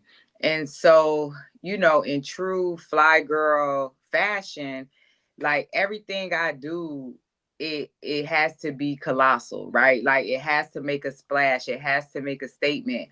So it's like, if I'm going to partner with a HBCU, like, why not just go to the top, right? So, Spelman is the top HBCU, and it was perfect timing because they were in the process of launching their accredited beauty chemistry degree, which they'll intake students fall of 2024. So it just could not have happened at a more perfect time. It was, and that's what I love about it, is that you said you were working it, right? So some people in business, they want to wait till they see something happening. They want to wait till they see a door opening. You were trailblazing, doing colossal things before the door opened. Yeah. So when the door opened, it was time. You could walk through it. Correct. You have been reaching out. You have been talking to people. That's what I love about your story. I said, even when I heard it this past week, is that you said you have been in DMs. You have been reaching out to people. And sometimes I think when people feel like they're accomplished, because you are accomplished in your styling, you were accomplished in doing camps. And some people oftentimes feel like, I'm accomplished, I don't have to reach out, I don't have to try to, almost as if I'm starting at the bottom. You're not. You're reaching out to people who are where you are, who can open the doors. Correct. So what is that you want to tell people in business who probably think, well, I can do this myself, or I can figure it out? You told me this morning on the phone, right? Why are we trying to start something that people already have done? Yeah. So talk about that. So one thing that I really want to speak on, I always say, like, people always ask me about business advice and things of that nature. And since this is a Black business channel network, One thing that Black businesses do not consider that is the cheat code to business is philanthropy. Philanthropy has got to be a model, a part of your business model. It's no longer a option, right? Because what philanthropy does, it opens doors for you to forward your business and pressure and push your business forward. People want to do business with other people that they like, know, and trust, right? Mm-hmm. And so I always give the example. I was a stylist in Atlanta for 20 years, like high end, like I worked with the people. And I always say, like, if I look at the amount of money that I spent in Neiman Marcus in Atlanta at Lenox Mall, whether it was for me, whether it was for my clients, like we're talking hundreds of thousands of dollars, right? There has only been a customer retailer relationship with this store, right? Fast forward to me moving back to Tampa, where I'm from. Neiman Marcus, the Neiman Marcus store in Tampa, I probably haven't spent $5,000 in that store, but I'm an ambassador for the store. They were my first title sponsor. They opened up their store for my girls to come in and do a field trip because when I approached them about my program, right? I approached them from a philanthropic side. Like, hey, I'm putting on this program. I would love for you guys to be a part of it. And we all know the cachet that a brand like Neiman Marcus holds. So when I'm talking to L'Oreal or I'm talking to Estee Lauder and they're asking me about my partners, and when I start talking about my partners, it's like, oh, okay, well, if Neiman saw value in what she was doing, maybe we should take another look at that. And then what that partnership and relationship did for me is now when I'm doing my styling, right? It's like, okay, Sakia does this beauty program, but by the way, she's also a fashion stylist. So let's make her an ambassador for the store. Or when I'm doing segments on the news and I need to pull clothes, right? Typically, retailers don't let you pull clothes because they're there to sell clothes. Right. If the merchandise is not on the floor, they can't sell it. So if I got the merchandise held hostage for 3 days because I have to do a photo shoot, that means they can't sell it. You know what I mean? And so you have to really have a strong relationship with a department store to allow them to let you pull clothes from them. And because of my relationship with them regarding my program, it was able to funnel over into my Fly Girl Approved brand, right? And now I've been able to use them as a reference in my fashion brand. And like I said, I've never had that relationship with the store in Atlanta, and I spent all the money there, you know. But now that my camera's moving, but now that you lead with philanthropy, the conversations are totally different. And this program has opened so many doors for me, and it has allowed me to work with people that I just would not have had access to, right? And so I think that that's a missing piece out of Black businesses model. Like you have to find a cause that aligns with your business, and that's the entry point, right?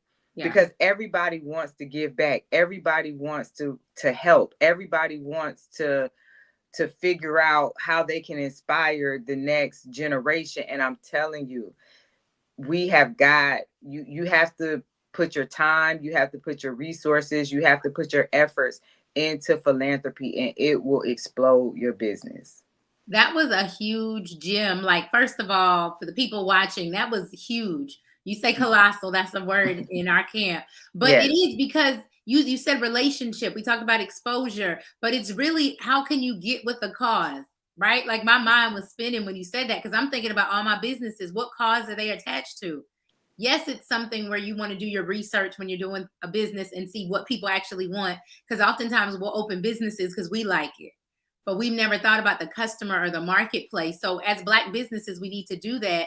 But then you also said, well, what cause are you getting behind? Because now you can't say people don't support you. People, you know, of different complexions aren't with you. Maybe it's because they don't have anything to get behind. Correct. And so you said, I'm going to go approach not only Black owned businesses, but other corporations because I have something they can get behind. So Correct. I love that. So what was the pivot? Because you said earlier, right, you were a stylist. You were doing well in styling, and then you moved back home kind of to bring what you had learned in the world, I guess, back to where you're from. And I think you mentioned that the other day. But what was it that was that pivot for you to even want to come back home and bring what you knew? It was after the pandemic. You know, a lot of things had changed in my life. I was getting to the age, because I always tell people styling is a young person's game, right? Like, I don't want to be on tour. I don't want to be running around behind, you know, artists. I don't want to, you know, be at clubs all night with artists and doing shows and things like that. I didn't want to do that anymore. But I still wanted to work in the fashion and beauty space, but just at a more calmer level, right? And then that was business wise, right? And then personally, I had a conversation with a gentleman that I used to work with, and he was a video director, and him and I had worked together countless times on countless amount of videos. And we were just having a conversation one day, and he said something to the effect like, we have to take responsibility for this generation. And I was like, what I do? Like, well, why do I gotta take responsibility? And he was like, Sakia, I'm a video director. You're a wardrobe stylist. You were responsible for putting looks on these people that were visually appealing to the masses, right? So, and he was like, just like me, I was responsible for shooting these videos where it's 1,000 guns in the video, everybody throwing up money and putting up money, and the strippers is all in the club. And then I started thinking about it like, dang, I've dressed some scantily clad women in my past. And he's like, if they were 10 years old and now they're 25, and that's all they've been watching, you know, for the past 15 years, what do you think they're going to hold important, right? And I always used to say, like, even before this influencer generation came out, like, I was always an influencer or impactful just from the sheer nature of my job, right? Because like I said, I worked with the top artists in the game. So for a period of time, I was working with Nicki Minaj. So if I'm styling Nicki and I'm putting her in a dress and people are going crazy and everybody wants to wear the dress, it's not really Nicki that's influential.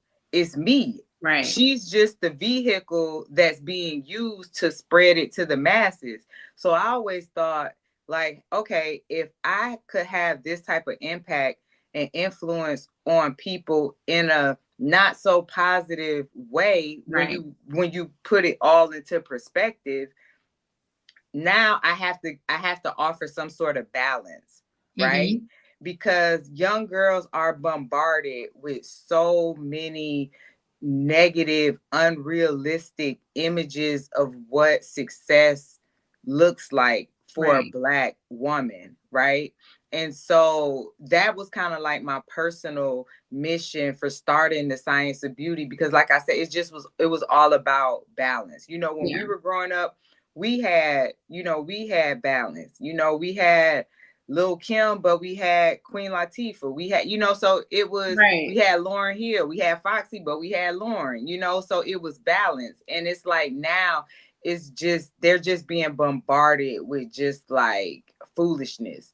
And so I was like, okay, I have to figure out a way in my own way Right. to kind of balance it out, because I believe that you can only make informed decisions with information, right? That's the only way. And so my goal is always to just inform young women about all of the opportunities and all of the possibilities that exist. And then once they have that information, they can make an informed decision. That's what I love about it, because you're saying we're older, right? So we have a responsibility the older we get to help people and to tell the truth. And so then that plays in our business. Yes. Because yes, we want to mentor and yes, we want to do something good for them, but it also plays out in our business. How can we then turn it into a way that we're making money, we're profitable, but we're also helping bring change? Correct. Because so not only are you bringing change with a nonprofit because you're helping them with STEM, but some of the girls in the camp are saying, wow, I can do this as a career. I can make money. You brought in women, Black women who are chemists in their organization, right? Yes. Who are not only making a difference in what they do, but one of them said, like, you can see your product on a shelf, right? So not only is it just something where it's fun or it's a hobby and I really just want to mentor and see children do well, but I also want them to know how to be successful in it. This could be generational wealth for their families. Because now they're getting education, they're getting degrees, they're doing stuff. I love that you even talked about, you went and got your degree, right? And then you went and said, okay, well, now how can I pivot and do something else with it? So I believe it's our responsibility to help them. And you said it, that's what we do. We have to lead the next generation by showing them, not only did I do this, but then there's a fun way to do it. So let's talk about that. I know with the camp and even with Fly Girl and your new product, right? You're making it fun to be a Black woman in STEM. You're making it fun to be in fashion. So talk about that and what you're doing with the young people to make it fun and interesting for them. Yeah, so I always say I'm giving STEM a makeover, right? Because STEM is a very tough discipline. And, for those that don't know, STEM stands for science, technology, engineering, and math. And when you think about those subjects, they are based and rooted not only in intellect, but in confidence, right? And that's something that young people in general, but especially young Black girls struggle with. Right. And so in my vision for the program, I sit on boards and organizations with other STEM thought leaders. And when they're talking, me as a 44-year-old educated woman, when they're talking, it's like over my head. It's like, I'm not interested in any of this. I don't want to go to the moon. I don't want to know how the last person got to the moon.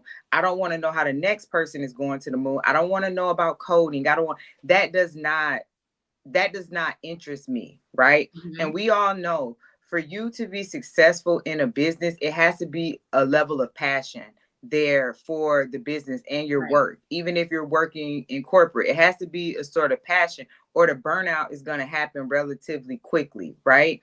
And so I said, I may not know a girl that wants to be a biochemist or a marine biologist, but every girl that I know loves skincare. Every girl that I know loves beauty products. So instead of us trying to get these girls, let's just meet them where they are, right? If this is your level of interest, let's meet you where you are, and then let's figure out how we can expose you to STEM, because now what that does is that allows them the opportunity to look for STEM opportunities in every single aspect of their life. Because when I first started the program, I didn't see the correlation between beauty and STEM, because I'm a stylist. So I worked on the front side of the camera. I worked with makeup artists and I worked with hairstylists. I never for once thought about the formulation that the makeup artist is putting on the person's face. That wasn't a concern of mine. And then you had also spoke about like career opportunities. And in our community, we're always talking about like generational wealth and the wealth gap and the education gap. And it's like working in the entertainment industry, it has a very short window, right? You're only going to be cute and pretty and youthful for a short period of time. Right. But you can be a chemist for 50 years, right? And you can go into these jobs making six figures coming out. You know, these lead chemists that are leading these brands, they're making $200,000-$300,000 a year for 50 years, you know, and so that can change the trajectory of your family. That can change the trajectory of your community. So not only are you doing something that you love, you're doing something that's impactful, and you're also able to help your immediate family and your immediate community. So to me, like, that's a win. That's a win-win. Right. And I love that, because even your story, if some people haven't heard your story, yours is generational. Yes. Right? With your grandmother, you, your mom, all those people, aunties, you have this support system around you of people that are saying you can do it. I'm sure you have to tell that you've seen other entrepreneurs in your family. So how did that play a part in even in what you're doing today, that you've seen other people even around you doing it? It really was pivotal, right? And I didn't realize that until I got into, you know, the science of beauty. I come from a long list of not only entrepreneurs, but entrepreneurs in the beauty space, right? So my great grandmother, Essie Mae Watson, she was the first African-American licensed barber in Tampa. My grandmother, Mae Judge, she's a legend in Tampa when it comes to, you know, a cosmetologist, a salon owner. And then my Aunt Mona now has taken over that business. So I'm fourth generation in the beauty industry, not on the service side, but I'm going to be the one that's going to take it to the next level. And it was really interesting and like really a full circle moment, because at the camp last week in at Spelman, we had Bronner Brothers there, and India Butts, who is the R&D manager and chemist for Bronner Brothers, she brought along Jasmine Bronner, she's 17 years old. She's third generation, and her father, James Bronner, is now the CEO of Bronner Brothers. And so I remember being 11 years old, driving from Tampa to Atlanta to go to the Bronner Brothers hair show with my grandmother and my aunt. And now, you know, it's just like super amazing. I'm walking the floor, I'm seeing all these beautiful people, and I'm seeing all this stuff. And then now 20, 30 years later, I'm running a program and they're there. So it was really just kind of like a full circle moment for me. And it just goes to show that seeds that are planted, you know, they grow. And I never looked at this like, oh, I'm going to continue the tradition of my family and things like that. I never even thought about that until I got into it, and I'm talking, I'm like, dang, Bronner Brothers. And I remember I went to their facility. I did a site tour of their facility, and I'm just walking through, and I was just like, wow, like never in a million years would I think I would have been here. And what I love about you too is that even though it was generational, right, it ended up being passed down. Sometimes we don't see it that way. Right. Like you said, I'm just out here doing these things and making a difference. And then we look back and we're like, wait, this was already inside of me. The seeds were planted a long time ago. And that was one of the things I said with the parents at the camp, was just plant the seed. Right? Because they may not even know they like STEM. So sign your children up for different camps, different programs, and then they'll find out by the end, wait, I can do this with it and I can do that with it. So then they get excited. And so that's what I like about you. You just mentioned, I want to talk about your new product, but you went and did these site tours, right? I remember my first speaking engagement, the big one in Atlanta, was at the Bronner Brothers show. And I got to speak in front of 5,000 people. And I was like, wow, crazy. And I don't even do hair, right? I went for esthetician stuff. So they had a skin and face thing, and I had to talk about vaginal semen. So I'll never forget. But it was like groundbreaking then to talk about vaginal semen at a hair care event. But I'll never forget how Bronner Brothers opened doors, right? Different places open doors. And so you just said that you got to do site tours and you got to see different things being made. But I believe that also planted the seed in you, because now you have a new product. Right? That people can purchase and use. So you got to tell us about the new product. But what was it like, that seed being planted, and then tell us about your new product? So like I said, it just manifested, right? And that even that even goes back to what I said about how philanthropy can open doors for you in your business. So the Science of Beauty is 3 years old, right? So for the past 3 years, it's been Science of Beauty, Science of Beauty. I've been doing these camps. I go to, like, if I'm partnering with brands, if I have the opportunity to, I want to go to their site. I want to see their manufacturing plant. I want to see where everything is made. Any of my partners, I did about 4 site tours to Spelman.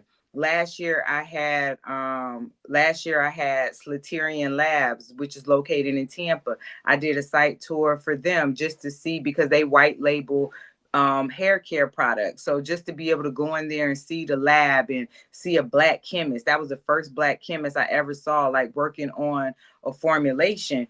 And like I stated before, the philanthropy has led me to my business, because for the last 3 years I've been branding myself and positioning myself with established brands in the beauty, hair, fragrance space. So now I've built a certain community. I've built a certain level of trust, because the community has been able to see me partner with Estee Lauder. They've seen me hold our first fundraiser at Joe Malone, which is a fragrance house that was our partner. You know, they saw me travel to Paris to attend a fragrance workshop. So now all of the things that I've done in my philanthropy space has opened the door for me to launch my product, which is a business where I'll make money. So that's why I say that's the cheat code, right? Because I never could have had a relationship with Joe Malone. Like, they helped me out a lot as far as just teaching me about fragrances and scent accords and notes and things like that. And we've been able to meet. We had a young lady at the camp, November Nichols, who has a fragrance house, Maison Chimine, and she's in over 100 JCPenney retail stores, African American woman. So there are people in this space. And so I'm just like, I would have never been able to sit down and talk to these people or work with these people had it not been for the Science of Beauty. So now I'm taking those relationships and those, that alignment, and now I'm able to launch my product with confidence and have people really believe in what it is that I'm doing, because I put the work in. I love it. And you just said it, right? You put the work in. I was going to say, you said I'm launching this business, but I actually did the behind the scenes. I did the things that it took to not just launch a product, right? We're not going to talk about Beyonce, anybody, but they said, like, when she lost her hair care, they was like, why her? Why Beyonce? Or even I think Rihanna came out with something and they was like, why is she doing makeup and skincare? You're saying, listen, I'm already pouring into these young students, these young girls, but in my time of doing that, I got to see how things are made and I got to see how things are developed. And so now that flows into my business. So not only do you have Fly Girl approved with your books and the styling, you also have this amazing product that you got to tell us about, our hair perfume. Yes. I'm gonna hold my little bottle because I've been using it. So this is it. So it's called Colossal. Yeah. So I think you guys showed the video when we first came on. So it's Fly Girl approved. It's a hair perfume, and I actually launched it on my grandmother's birthday, which was very intentional, just kind of paying homage to her.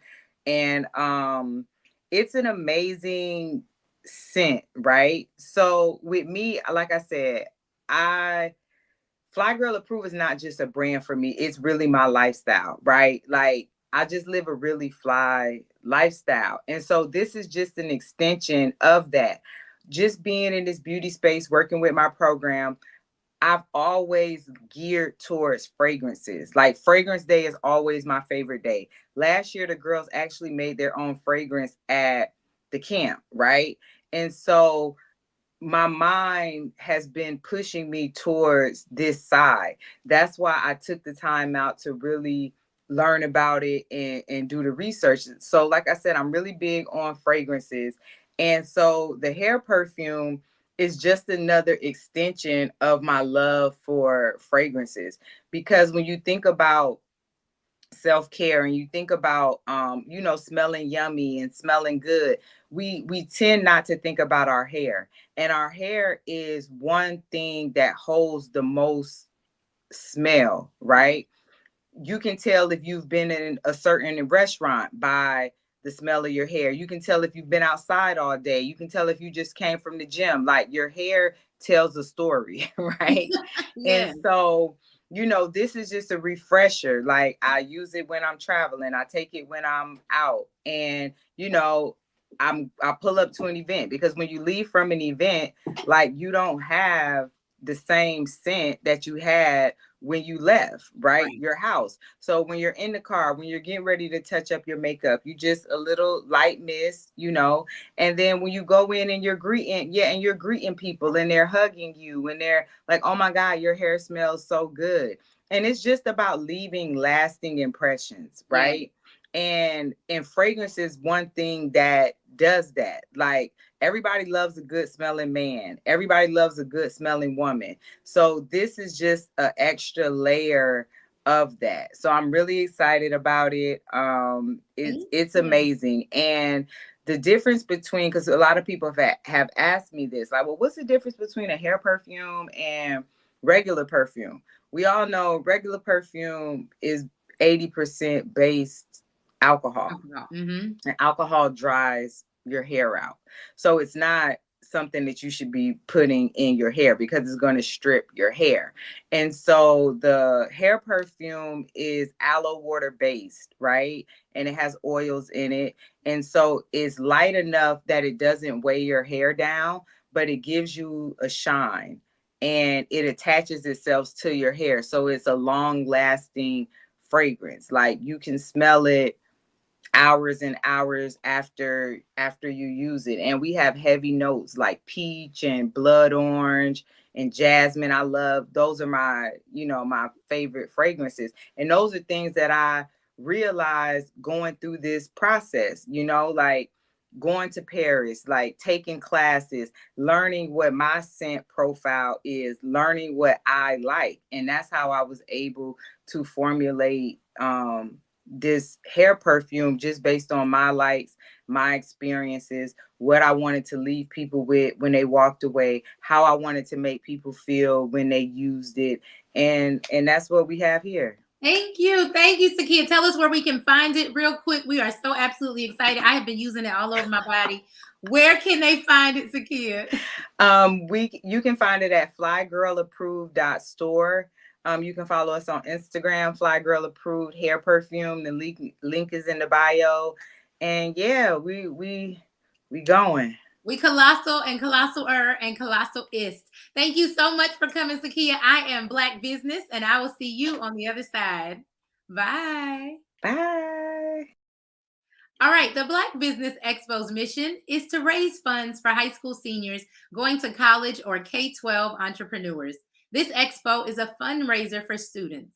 You may go to www.blackbusinessexpousa.com to donate to the scholarship fund, or just to donate to the scholarship fund. Use the Cash App that's on the screen below, $BBXUSA. Our goal is to give laptops and up to $5,000 to 10 students. Students can register online at www.blackbusinessexpousa.com. Remember, every dollar counts, so we want to remind you to donate to the scholarship fund. We want to thank our Black Business Expo USA sponsors for June 2024. NC100, Moody Capital Partners, Suede Soul, 5-Star BDM Media, Lotus Rich Coaching and Training, Carolina, Virginia, Minority Supplier Development Council, Step Management, Hello LLC, BHS and Associates, Margie McLean Foundation Incorporated, Genius is Common, Earth Essentials, Mullane Shani Global, Executive Women's Success Institute, The Quality Coaching Company, Superwoman Business Services, Creative Force Studios, Lee Entertainment, Artistic App Design, Miracle Recruiting, Creative Concepts Production, and of course, Black Business Expo USA. I am Black Business, and I'll see you on the other side. The Black Business Expo's mission is to raise funds for high school seniors going to college or K-12 entrepreneurs. This expo is a fundraiser for students. Please, you may go to www.blackbusinessexpousa.com to donate to the scholarship fund or use the Cash App at $BBXUSA. Our goal is to give laptops and up to $5,000 to 10 students. Students can register online at www.blackbusinessexpousa.com. Every dollar counts. Please donate to the Black Business Expo USA Scholarship Fund.